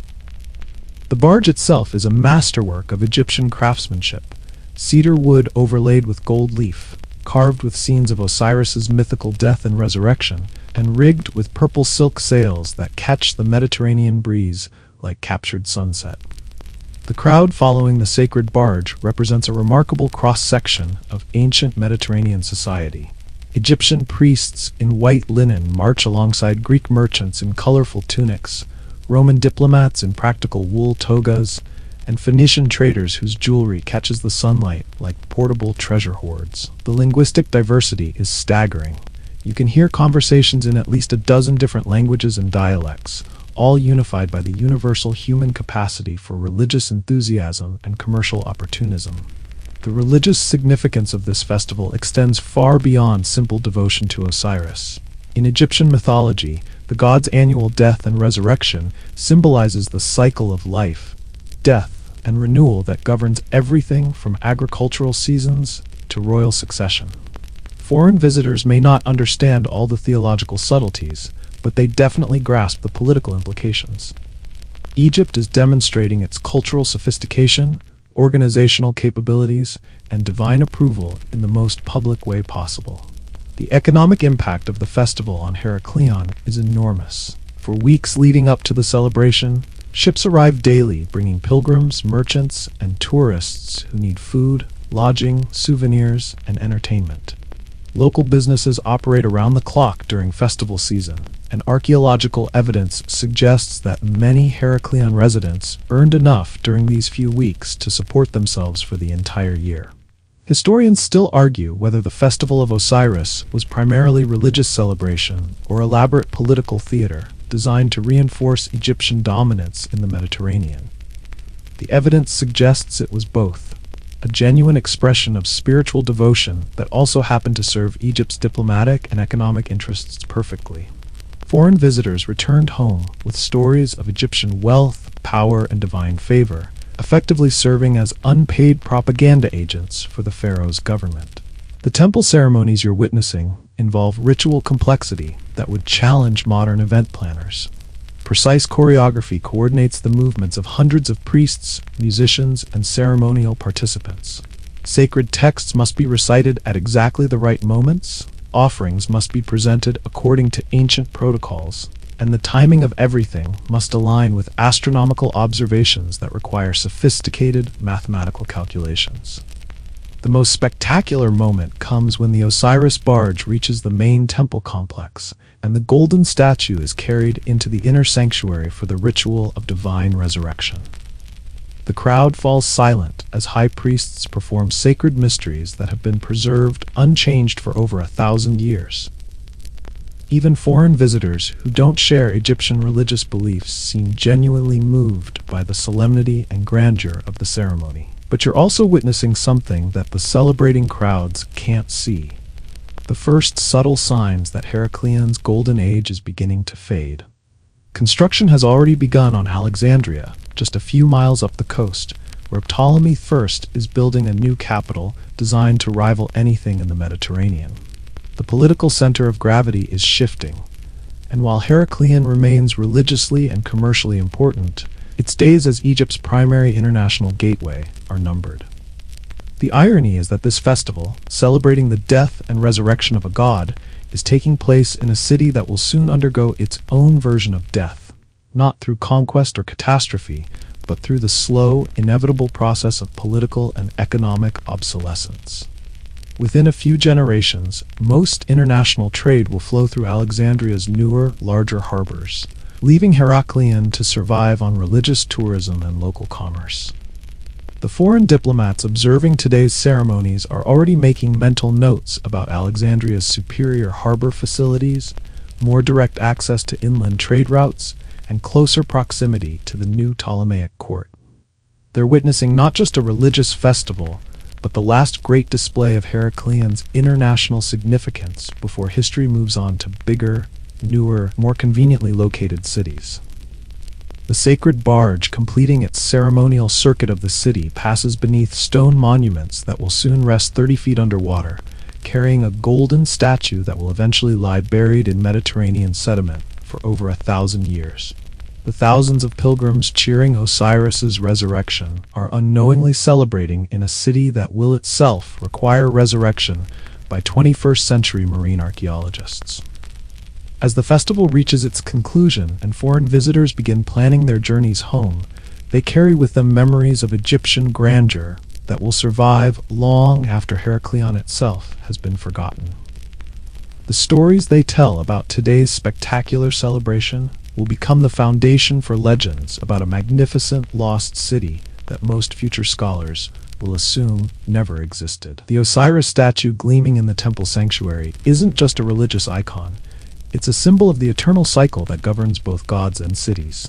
Death, burial, preservation, and eventual resurrection await not just mythological figures, but entire civilizations, patient enough to wait underwater for their moment of rediscovery. You're now standing in the streets of Heracleon around 600 CE, but something feels fundamentally wrong with the ground beneath your feet. What should be solid stone pavement has an unsettling give to it, like walking on a mattress that's slowly deflating. The magnificent city that once dominated Mediterranean trade is experiencing something unprecedented in urban history. It's literally sinking into the earth, one earthquake at a time, while its residents try to maintain normal life in increasingly abnormal circumstances. The morning starts normally enough. Merchants opening their shops, priests conducting dawn prayers, children playing in streets that have been ancient for centuries.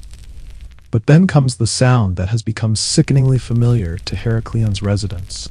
A low, grinding rumble that seems to emerge from the earth itself, followed by the distinctive crack of stone under stress.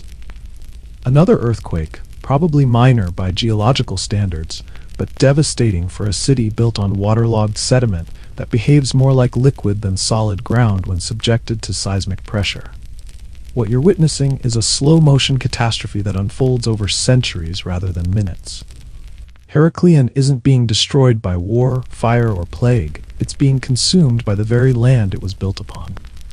The Nile Delta, formed by thousands of years of river sediment deposits, provides fertile soil for agriculture, but terrible foundation material for heavy stone construction. Each earthquake, each seasonal flood, each minor seismic event causes the saturated ground to compact slightly, and the city sinks a little deeper into the earth. The process is called liquefaction, and it's exactly as terrifying as it sounds. When earthquake waves pass through water-saturated sediment, the soil temporarily behaves like liquid rather than solid ground. Buildings don't collapse dramatically. They sink, gradually and inexorably, like ships going down in very slow motion. Imagine trying to build a city on wet sand, then subjecting it to regular vibrations, and you'll understand why Heracleon's urban planning is becoming increasingly challenging. The residents have developed strategies for coping with their sinking city that range from practical to desperate. New construction increasingly uses lighter materials, wood instead of stone, brick instead of marble, in an attempt to reduce the weight load on unstable foundations. Existing buildings are regularly jacked up and reinforced with additional foundation work, creating a cityscape where nothing quite lines up anymore, and every structure shows signs of ongoing settlement. The harbor facilities, once Heracleon's greatest economic asset, are becoming increasingly problematic as sea level rise combines with land subsidence to create a perfect storm of maritime inconvenience. Docks that were built to accommodate the largest ships of the ancient world now sit too low to be useful, forcing merchants to unload cargo into smaller boats that can navigate the increasingly shallow approaches to the city. Historians still argue whether Heracleon's decline was primarily caused by geological factors or economic competition from Alexandria. The archaeological evidence suggests both played crucial roles. The city was becoming literally uninhabitable at the same time it was becoming commercially obsolete.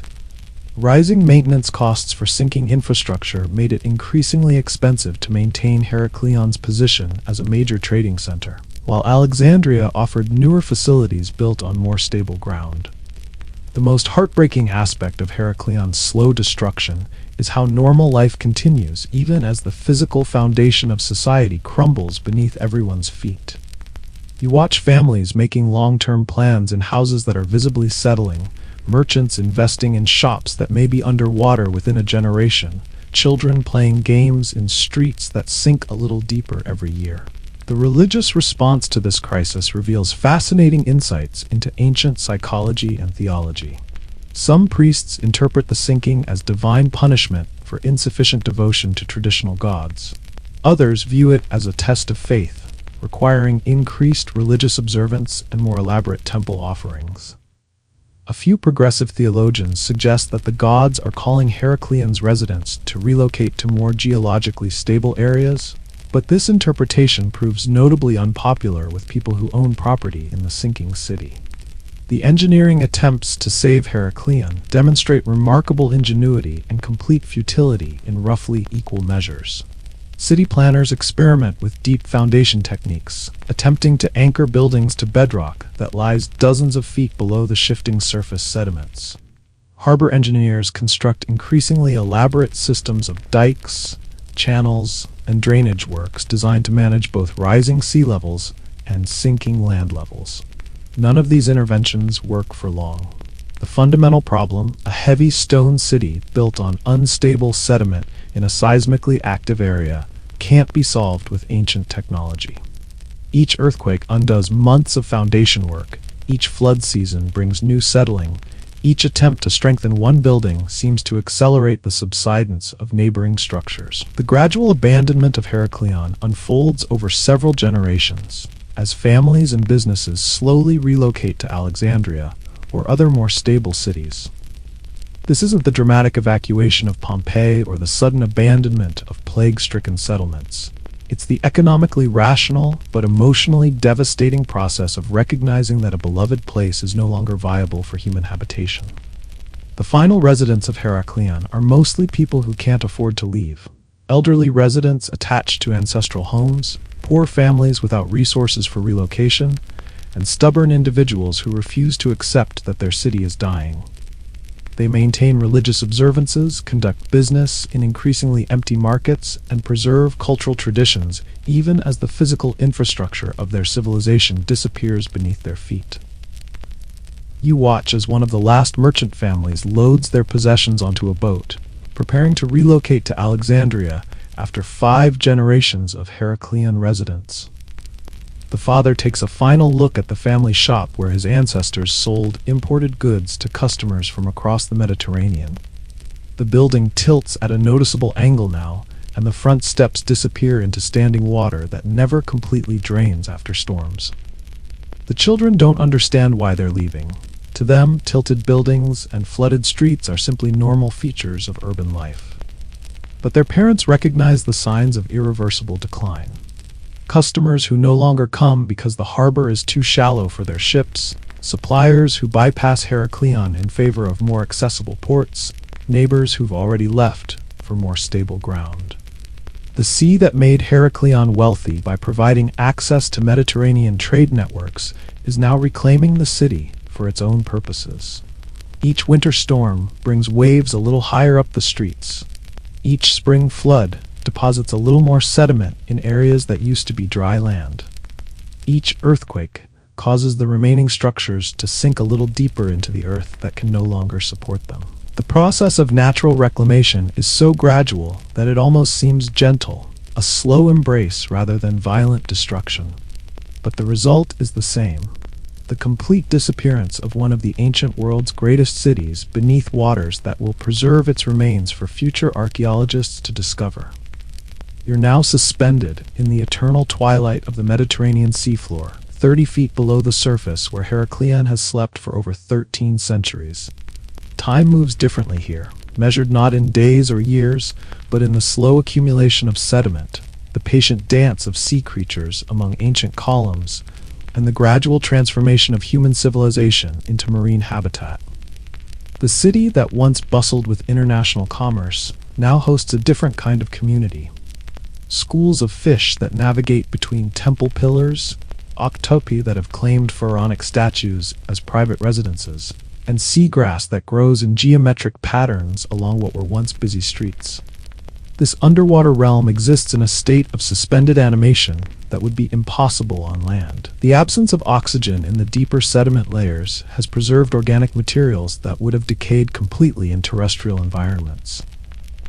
Wooden ship timbers rest exactly where they sank 15 centuries ago, their grain still visible, their construction techniques still apparent to anyone with diving equipment and archaeological training.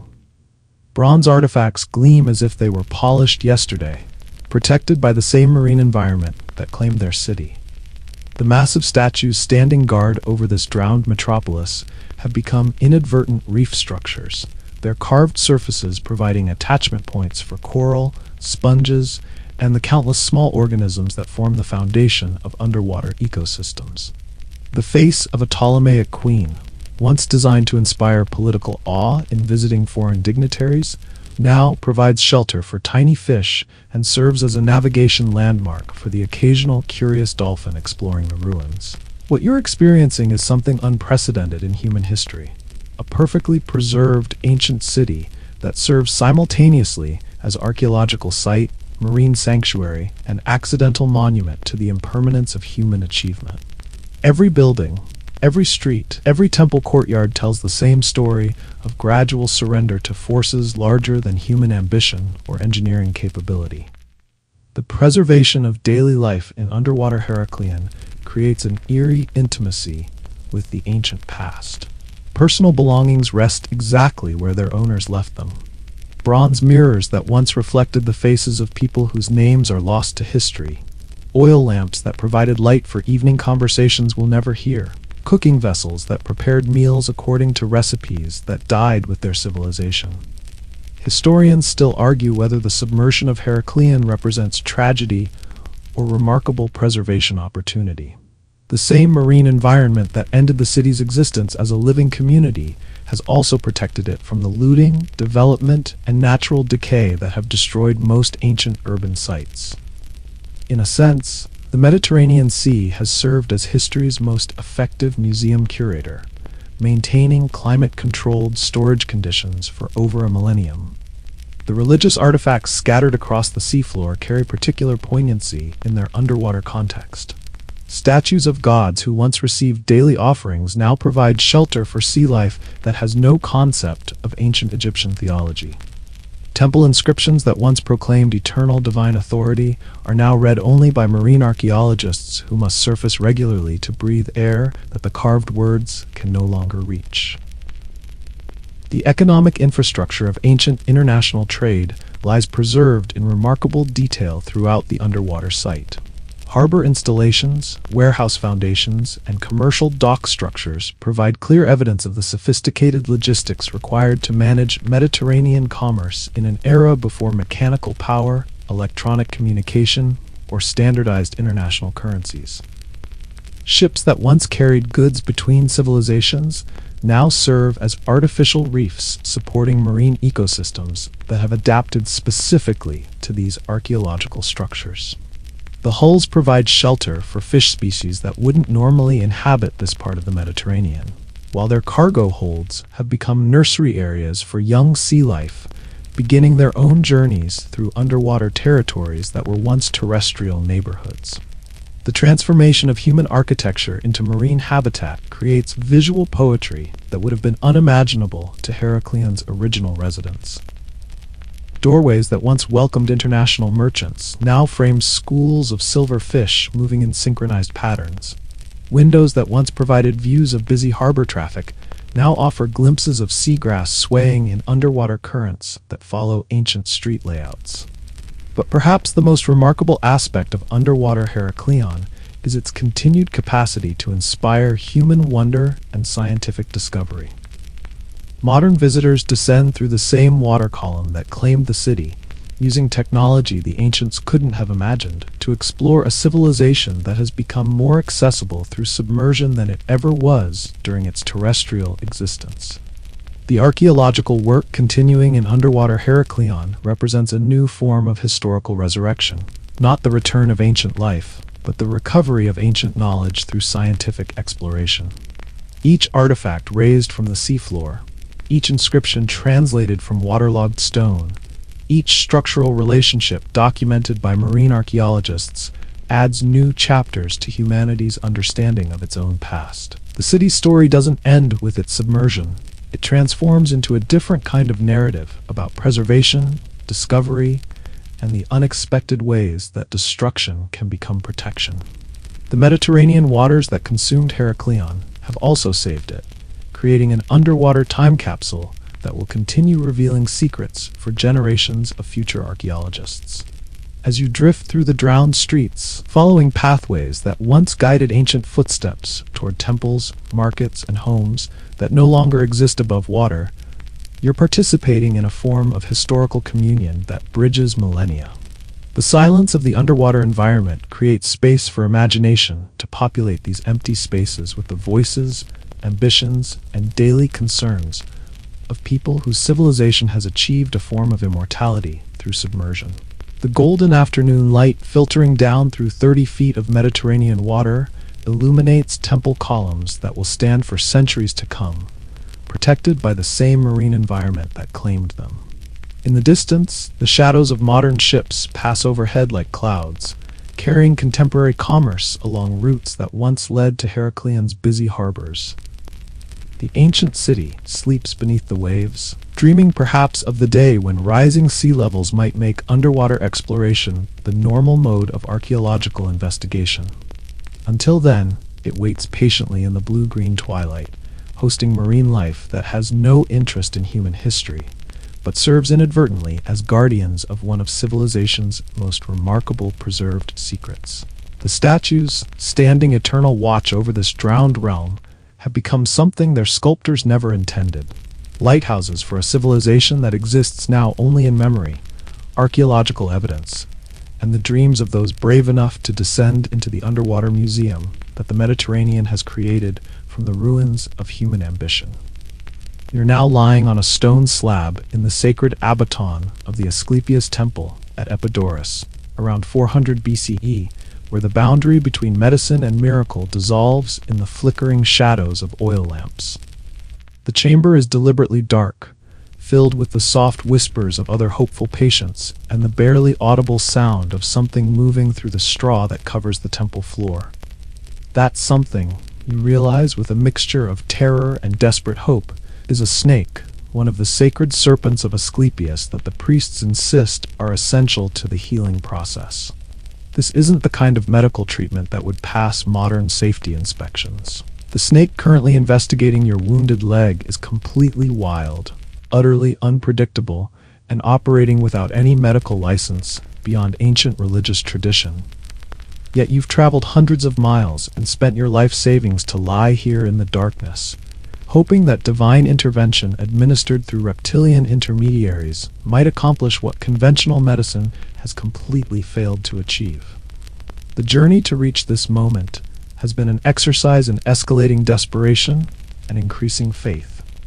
Your war wound, a spear thrust that shattered your thigh bone and refuses to heal properly, has resisted every treatment available in the ancient world. You've tried herbal poultices, surgical cleaning, prayers to various gods, and the kind of questionable folk remedies that involved ingredients too disturbing to mention in polite company. Nothing has worked, and the infection spreading through your leg suggests that divine intervention might be your last hope before a very permanent solution involving amputation or death.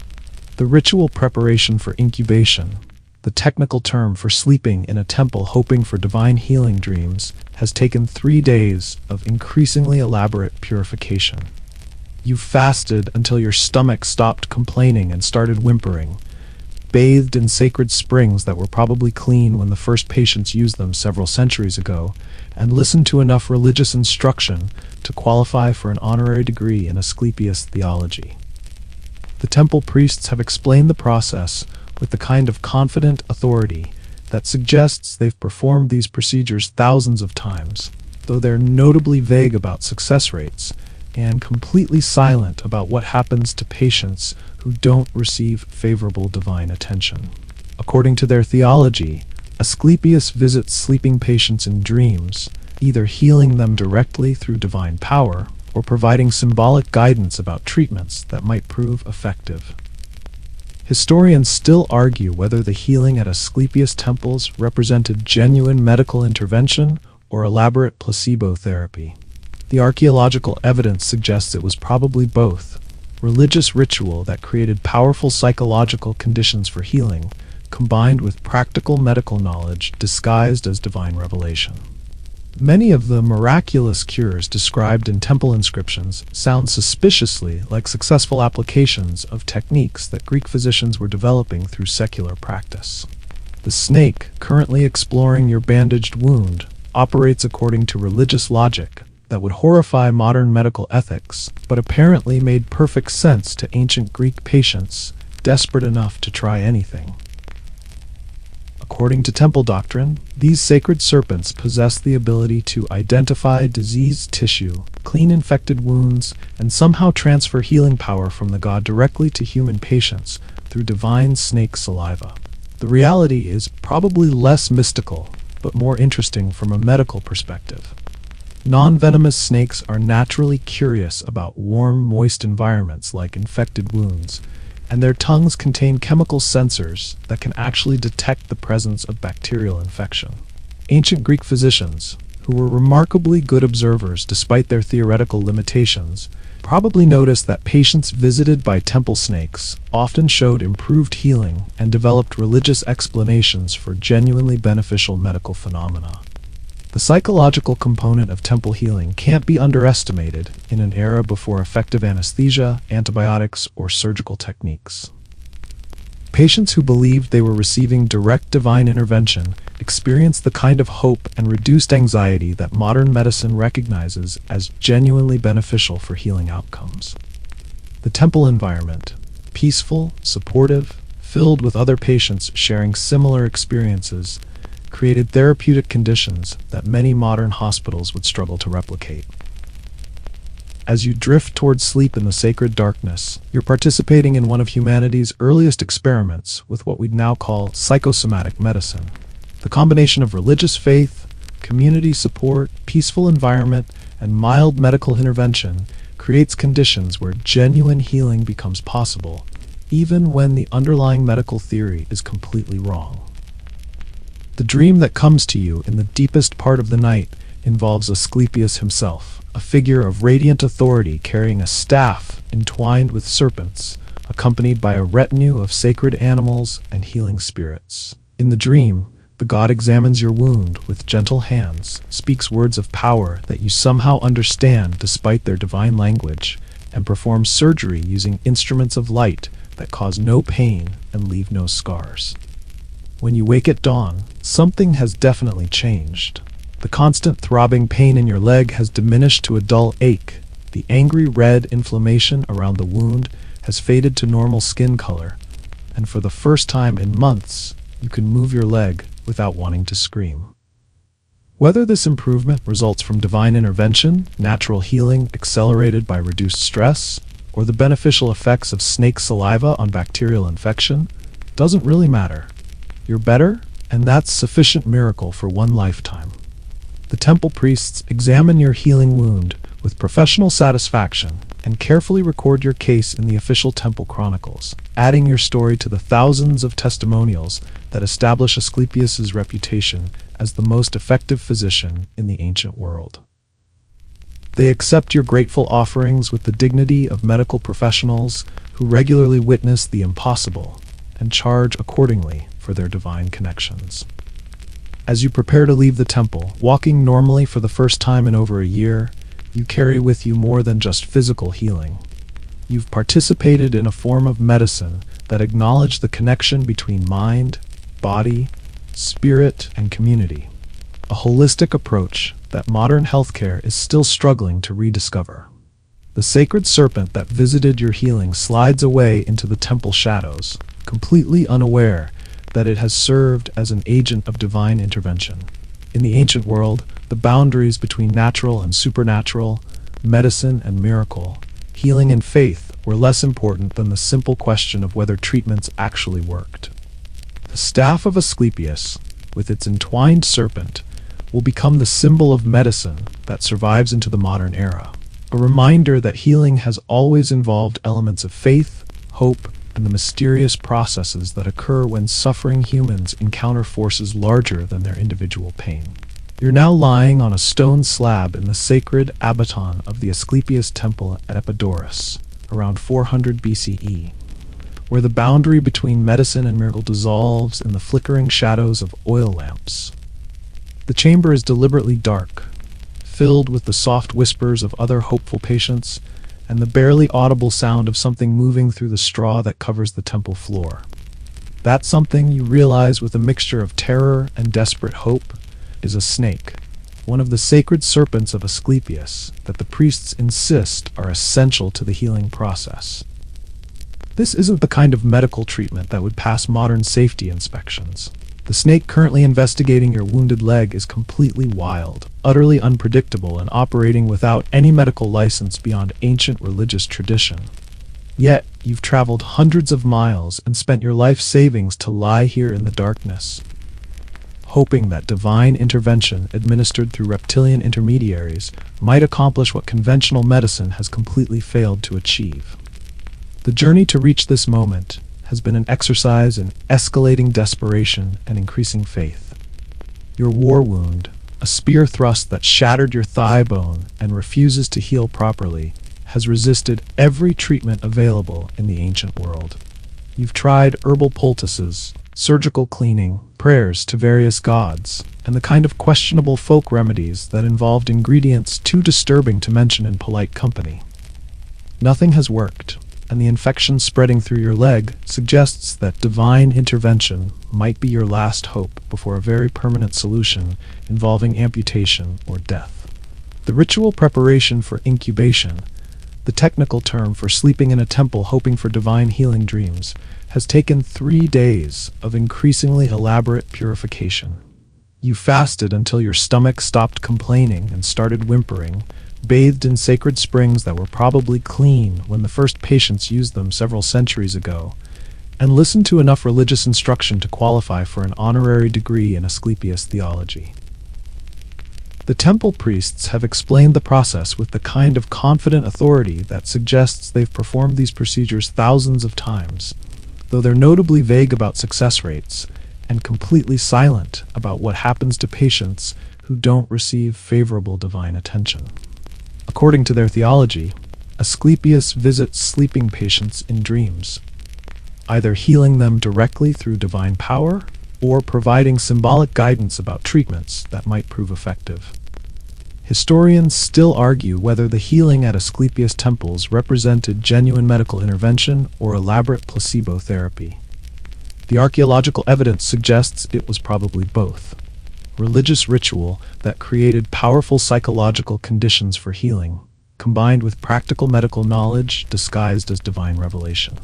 Many of the miraculous cures described in temple inscriptions sound suspiciously like successful applications of techniques that Greek physicians were developing through secular practice.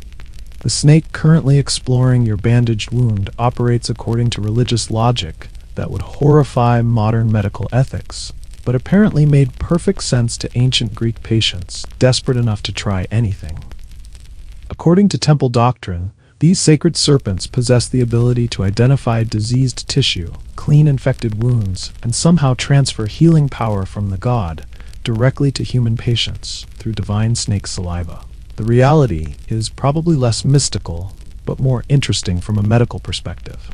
Non-venomous snakes are naturally curious about warm, moist environments like infected wounds, and their tongues contain chemical sensors that can actually detect the presence of bacterial infection.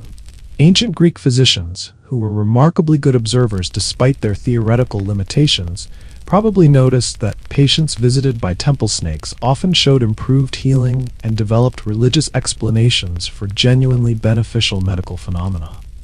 The psychological component of temple healing can't be underestimated in an era before effective anesthesia, antibiotics, or surgical techniques. Patients who believed they were receiving direct divine intervention experienced the kind of hope and reduced anxiety that modern medicine recognizes as genuinely beneficial for healing outcomes. The temple environment, peaceful, supportive, filled with other patients sharing similar experiences, created therapeutic conditions that many modern hospitals would struggle to replicate. As you drift towards sleep in the sacred darkness, you're participating in one of humanity's earliest experiments with what we'd now call psychosomatic medicine. The combination of religious faith, community support, peaceful environment, and mild medical intervention creates conditions where genuine healing becomes possible, even when the underlying medical theory is completely wrong. The dream that comes to you in the deepest part of the night involves Asclepius himself, a figure of radiant authority carrying a staff entwined with serpents, accompanied by a retinue of sacred animals and healing spirits. In the dream, the god examines your wound with gentle hands, speaks words of power that you somehow understand despite their divine language, and performs surgery using instruments of light that cause no pain and leave no scars. When you wake at dawn, something has definitely changed. The constant throbbing pain in your leg has diminished to a dull ache, the angry red inflammation around the wound has faded to normal skin color, and for the first time in months, you can move your leg without wanting to scream. Whether this improvement results from divine intervention, natural healing accelerated by reduced stress, or the beneficial effects of snake saliva on bacterial infection doesn't really matter. You're better, and that's sufficient miracle for one lifetime.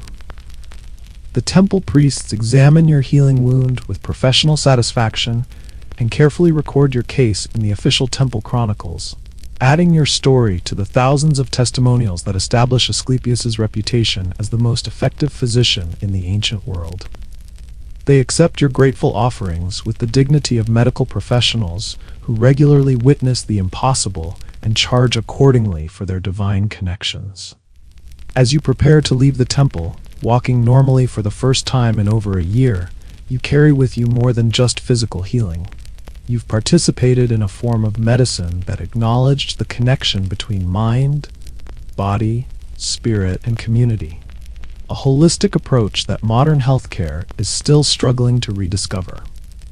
The sacred serpent that visited your healing slides away into the temple shadows, completely unaware that it has served as an agent of divine intervention. In the ancient world, the boundaries between natural and supernatural, medicine and miracle, healing and faith were less important than the simple question of whether treatments actually worked. The staff of Asclepius, with its entwined serpent, will become the symbol of medicine that survives into the modern era, a reminder that healing has always involved elements of faith, hope, and the mysterious processes that occur when suffering humans encounter forces larger than their individual pain. You're now standing in the private chambers of Pharaoh Amenemhab II in Memphis, around 1400 BCE, watching the most elaborate bedtime routine in human history unfold like a sacred drama where the stakes are literally divine. The air is thick with frankincense and myrrh, burning in golden braziers that cast dancing shadows on walls covered with hieroglyphic prayers designed to protect the pharaoh's soul during its nightly journey to the underworld. This isn't just going to sleep. This is preparation for a cosmic voyage that happens every time the most powerful man in Egypt closes his eyes.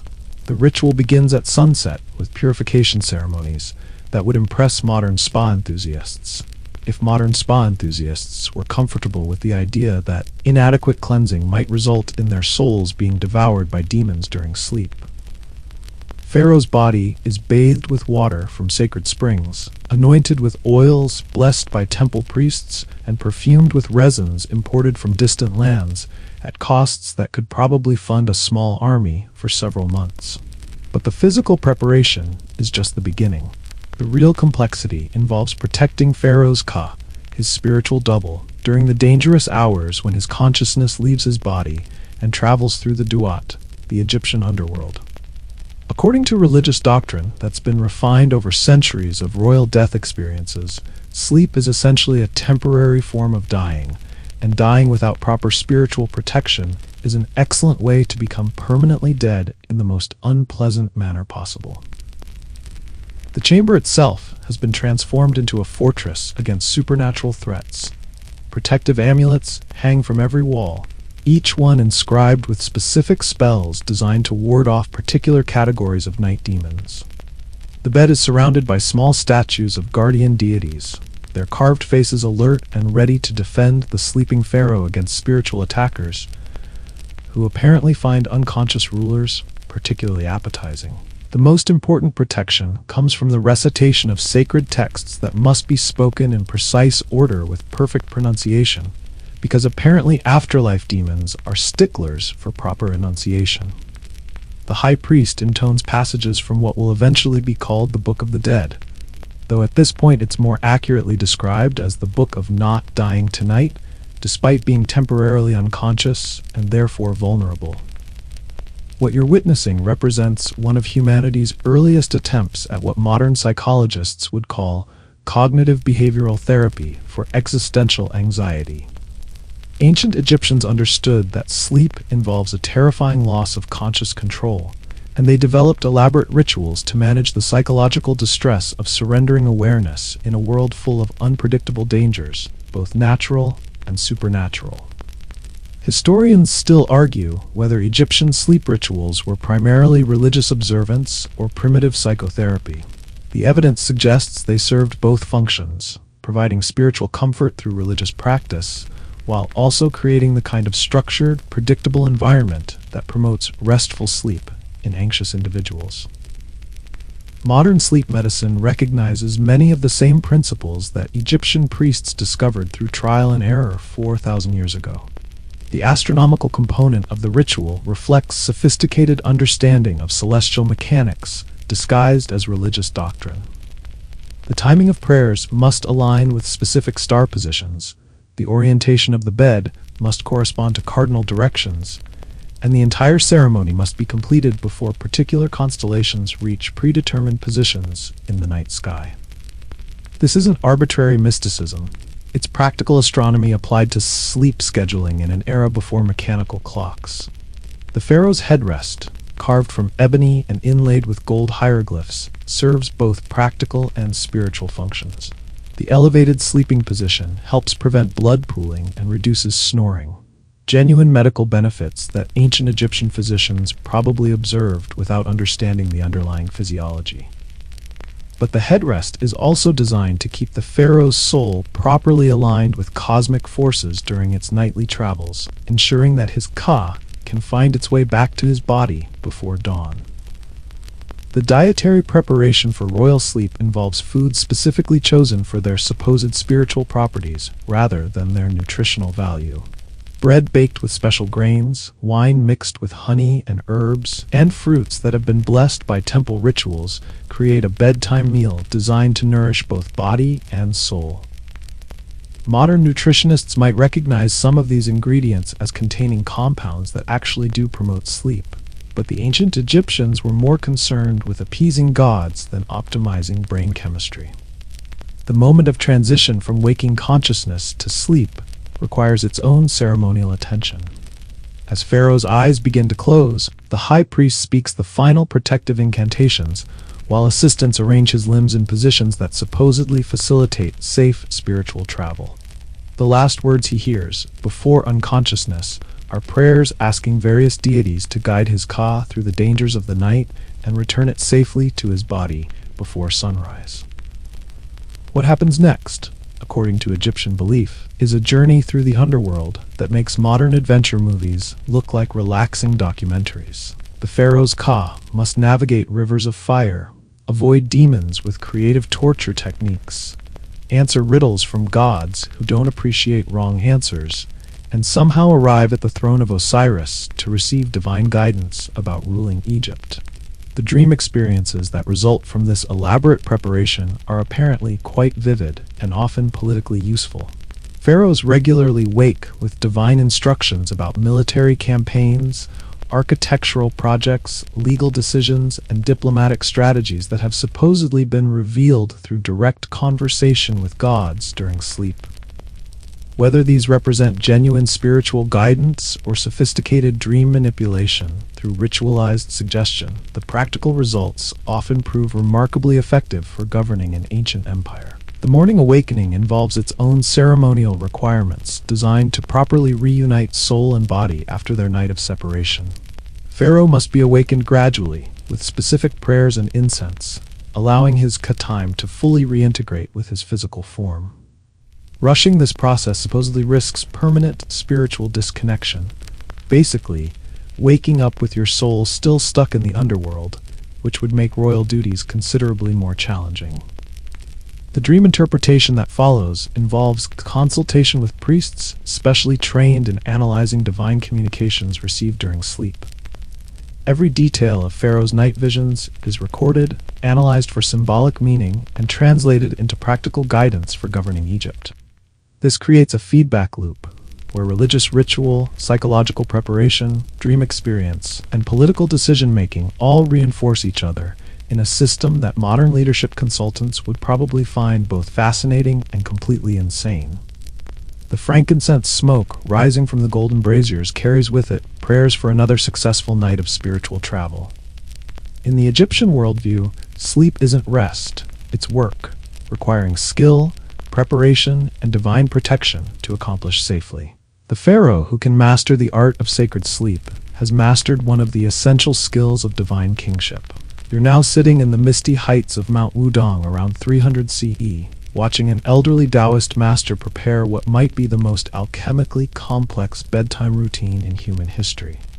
Master Zhang, whose actual name has been lost to time, but whose techniques will influence Chinese medicine for the next 17 centuries, is grinding fossilized dragon bones into powder with the kind of methodical precision that suggests he's done this exact procedure thousands of times. The powder will be mixed with aged wine and consumed as part of a sleep ritual designed to achieve something far more ambitious than simple rest: temporary unity with the cosmic Tao. This isn't just going to bed. It's preparation for what Taoist philosophy calls spiritual travel while the body rests, a form of conscious dreaming that supposedly allows practitioners to explore realms of existence normally accessible only to immortals and very advanced dead people. The dragon bone powder isn't actually from dragons, obviously, since dragons exist primarily in mythology and tourist brochures.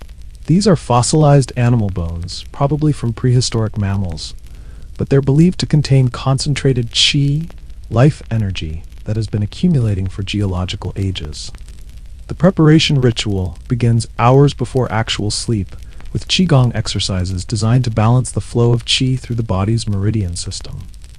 Master Zhang moves through a series of slow, deliberate postures that look like Tai Chi performed underwater, each movement calculated to direct energy to specific organ systems and prepare them for the unusual demands of advanced spiritual sleep.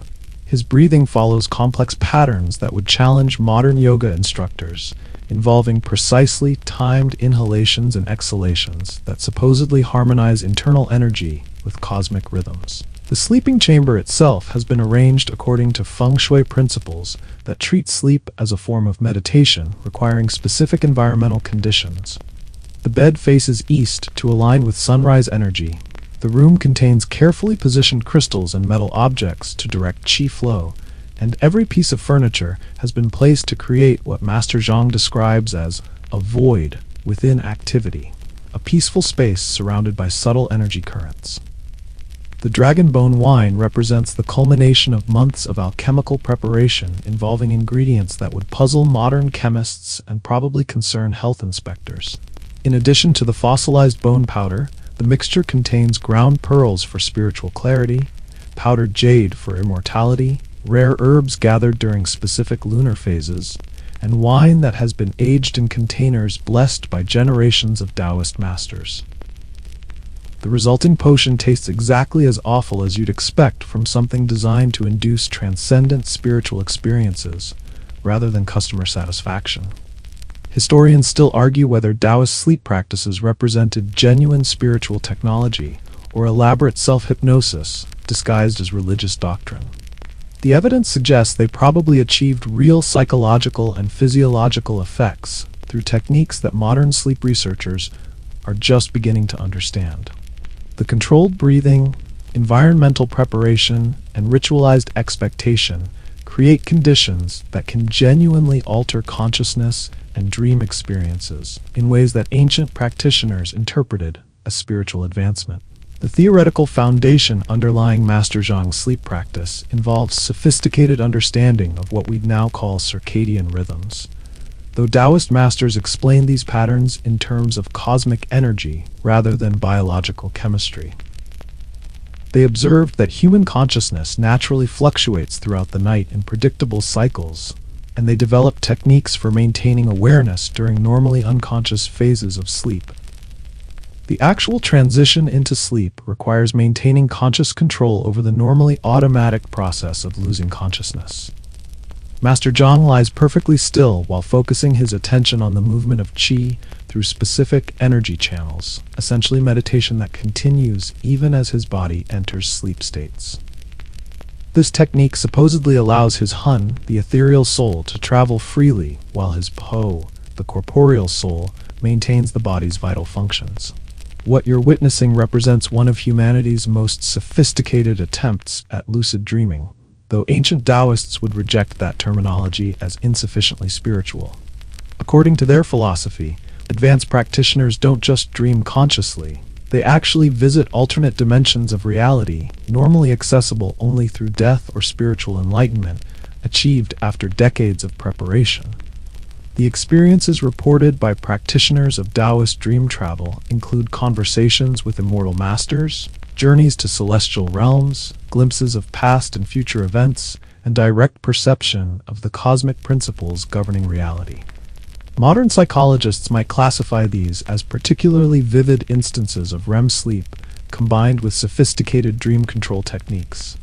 But the practical results often included genuine insights about medicine, philosophy, and human nature that proved valuable in waking life.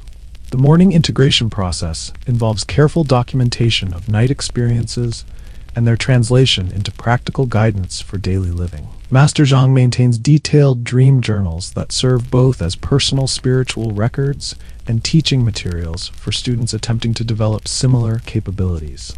The boundary between dreaming and revelation becomes deliberately blurred in a system that treats sleep as a form of research into cosmic mysteries. The dragon bone powder dissolved in aged wine creates a psychoactive experience that's probably less dramatic than ancient descriptions suggest, but more significant than modern skeptics assume. The combination of fossilized minerals, alcohol, and herbal compounds likely produces mild alterations in brain chemistry that could genuinely affect dream intensity and recall. Whether this constitutes spiritual advancement or sophisticated pharmacology depends largely on your philosophical perspective about the relationship between consciousness and chemistry. The community of practitioners surrounding Master Zhang represents a network of individuals who've dedicated their lives to exploring the frontiers of human consciousness through sleep-based spiritual practices. They share techniques, compare experiences, and collectively develop increasingly sophisticated methods for using sleep as a tool for personal transformation and cosmic understanding. The transmission of these practices from master to student involves not just intellectual instruction, but direct energetic connection, what Taoists call mind-to-mind transmission of spiritual knowledge that supposedly can't be communicated through words alone. Students must demonstrate not just understanding of the techniques, but actual capability for the consciousness states that make advanced dream practice possible. As Master Zhang settles into his nightly spiritual voyage, his breathing becomes so subtle that you have to watch carefully to confirm he's still alive. This isn't ordinary sleep. It's a form of controlled suspended animation that allows consciousness to explore realms normally inaccessible to living humans. His body rests while his spirit travels, following energy currents that connect individual awareness to cosmic intelligence. The dragon bone wine working through his system carries with it the accumulated chi of geological ages, connecting his temporary human existence to the eternal patterns that govern mountains, rivers, and stars. In the Taoist worldview, sleep isn't escape from reality. It's access to deeper levels of reality, normally hidden by the limited perspective of waking consciousness. You're now standing in a sacred grove of ancient oak trees somewhere in the misty hills of Ireland around 50 CE, where a young Celtic warrior named Finn sits cross-legged beside a stone circle older than memory, preparing for what might be the most dangerous night of his life.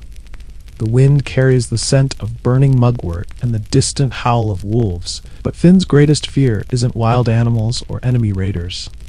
It's the possibility that the gods might refuse to send him the prophetic dream he desperately needs before tomorrow's battle.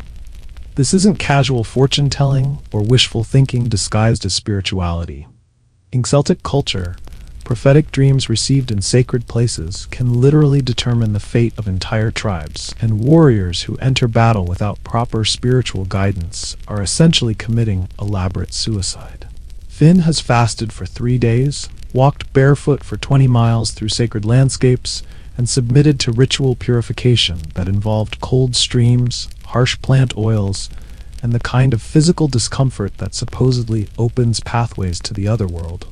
The stone circle surrounding Finn has been accumulating spiritual power for over 1,000 years, serving as a focal point where the boundary between human reality and divine realms becomes permeable enough for mortals to receive messages from ancestors, gods, and other supernatural entities with opinions about military strategy. Each standing stone represents a different aspect of Celtic cosmology, and sleeping within their protective circle supposedly provides access to wisdom normally reserved for druids and dead heroes. The preparation ritual involves burning specific herbs that Celtic tradition associates with prophetic dreaming. Mugwort for clarity of vision, vervain for protection against malevolent spirits, and yarrow for courage to face whatever revelations the dream might bring. The smoke creates a psychoactive environment that probably does induce altered states of consciousness, though ancient Celts would reject any suggestion that their spiritual experiences result from mere chemistry rather than genuine divine communication. Historians still argue whether Celtic dream prophecy represented authentic spiritual practice or sophisticated psychological manipulation designed to provide warriors with confidence and strategic insight. The evidence suggests it accomplished both. Religious ritual that created genuine altered states of consciousness, while also providing a framework for processing anxiety, fear, and tactical planning through symbolic dream imagery.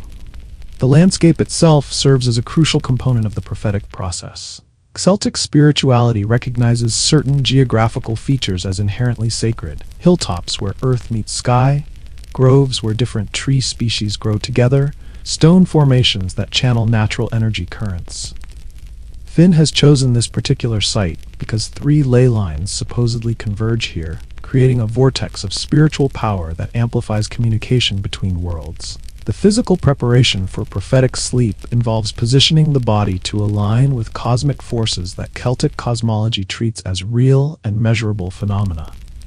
Finn lies with his head pointing toward the North Star, his feet toward the sacred well that feeds the nearby stream, his arms arranged to mirror the position of constellation patterns visible overhead. This isn't arbitrary mysticism. It's practical astronomy applied to spiritual technology in a culture that viewed human consciousness as part of a larger cosmic system. The request for prophetic guidance must be formulated with extraordinary precision, since Celtic spirits apparently have literal minds and respond to exactly what you ask for, rather than what you probably meant. Finn seeks knowledge about tomorrow's battle outcome, but he must phrase his request to avoid receiving technically accurate but practically useless information, like learning that the battle will definitely end, or that some people will survive while others won't. The transition into prophetic sleep requires surrendering conscious control while maintaining enough awareness to remember whatever visions might occur. This psychological balancing act, being simultaneously receptive and alert, demands years of training in meditation techniques that Celtic warriors learned alongside sword fighting and tactical planning. Mental discipline isn't just useful for spiritual practice. It's essential for survival in combat situations where losing focus means losing life. The dream that comes to Finn in the deepest part of the night involves imagery that's both completely Celtic and mysteriously universal. He finds himself standing in a vast hall where warriors from past generations feast with gods and heroes, sharing stories of battles won and lost across centuries of tribal history. The goddess Brigid appears in the form of a raven, carrying a silver sword that gleams with inner light, a clear symbol of victory blessed by divine approval. But the most crucial revelation comes through direct conversation with his grandfather's ghost, who provides specific tactical advice about terrain advantages, enemy weaknesses, and the optimal timing for a flanking maneuver that could determine the battle's outcome. This isn't vague symbolic guidance. It's detailed military intelligence supposedly provided by someone who has access to supernatural reconnaissance capabilities. When Finn wakes at dawn, he carries with him not just confidence, but specific strategic knowledge that will prove remarkably effective in the actual battle. Whether this information comes from genuine spiritual communication, subconscious processing of observed tactical patterns, or psychological preparation that enhances combat performance, doesn't matter to Celtic warriors. Results are what count, and prophetic dreams consistently produce positive results for properly prepared recipients. The integration of dream guidance into battle planning involves consultation with druids who specialize in interpreting symbolic communications from the otherworld. Every detail of Finn's vision must be analyzed for multiple layers of meaning. Since Celtic spirits apparently communicate primarily through metaphor, symbolism, and imagery, that requires expert translation for practical application. The silver sword from his dream becomes a literal object when Finn discovers that his tribe's weaponsmith has been inspired overnight to forge a new blade using techniques he claims were revealed in his own dream. The synchronicity of multiple individuals receiving related spiritual guidance simultaneously is treated as confirmation that the gods are actively supporting their military campaign. As Finn prepares for battle, carrying with him the tactical insights received through prophetic dreaming, he represents something unique in ancient warfare. A warrior whose strategic planning incorporates intelligence gathering from supernatural sources. Whether this provides genuine military advantage or simply psychological confidence that enhances combat effectiveness, Celtic battle records suggest that prophetic dream guidance contributed to remarkable tactical successes. The sacred grove where Finn received his vision will continue serving future generations of warriors seeking divine guidance before dangerous undertakings. The stone circle accumulates power through repeated use, each successful prophetic dream adding to the site's reputation as a reliable portal between human and divine realms. The mugwort smoke dissipating in the morning breeze carries with it prayers of gratitude for successful spiritual communication.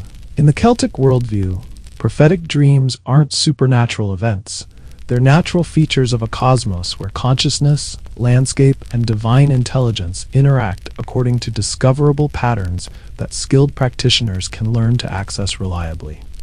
You're now standing in the imperial palace of Heian-kyo, modern-day Kyoto, around 950 CE, watching the legendary Onmyoji Abe no Seimei prepare for what might be the most critical night of sleep protection in Japanese history. Emperor Murakami lies restless in his elaborate sleeping chamber, tormented by nightmares that have grown progressively more violent and politically inconvenient over the past month. Tonight, those dreams have begun manifesting physical symptoms, unexplained injuries, mysterious illnesses, and the kind of supernatural harassment that suggests someone with considerable spiritual power wants the emperor permanently removed from the throne.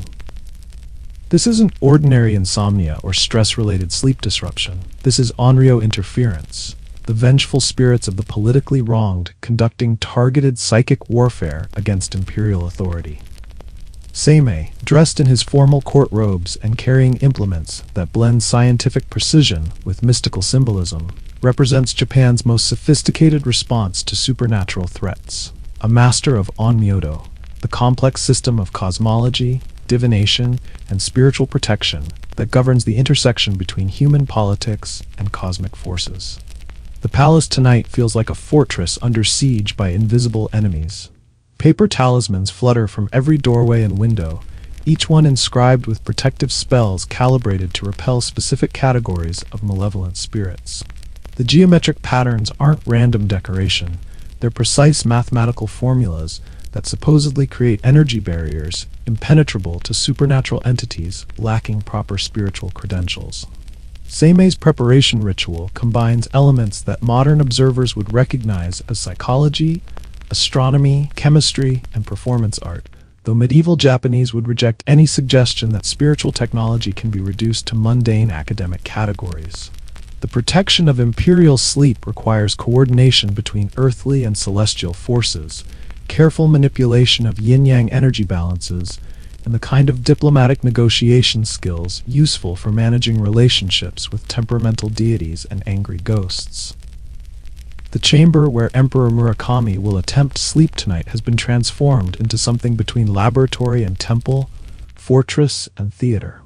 Incense burns from braziers positioned according to astronomical calculations, creating atmospheric conditions designed to repel hostile spirits while attracting beneficial supernatural entities willing to serve imperial interests.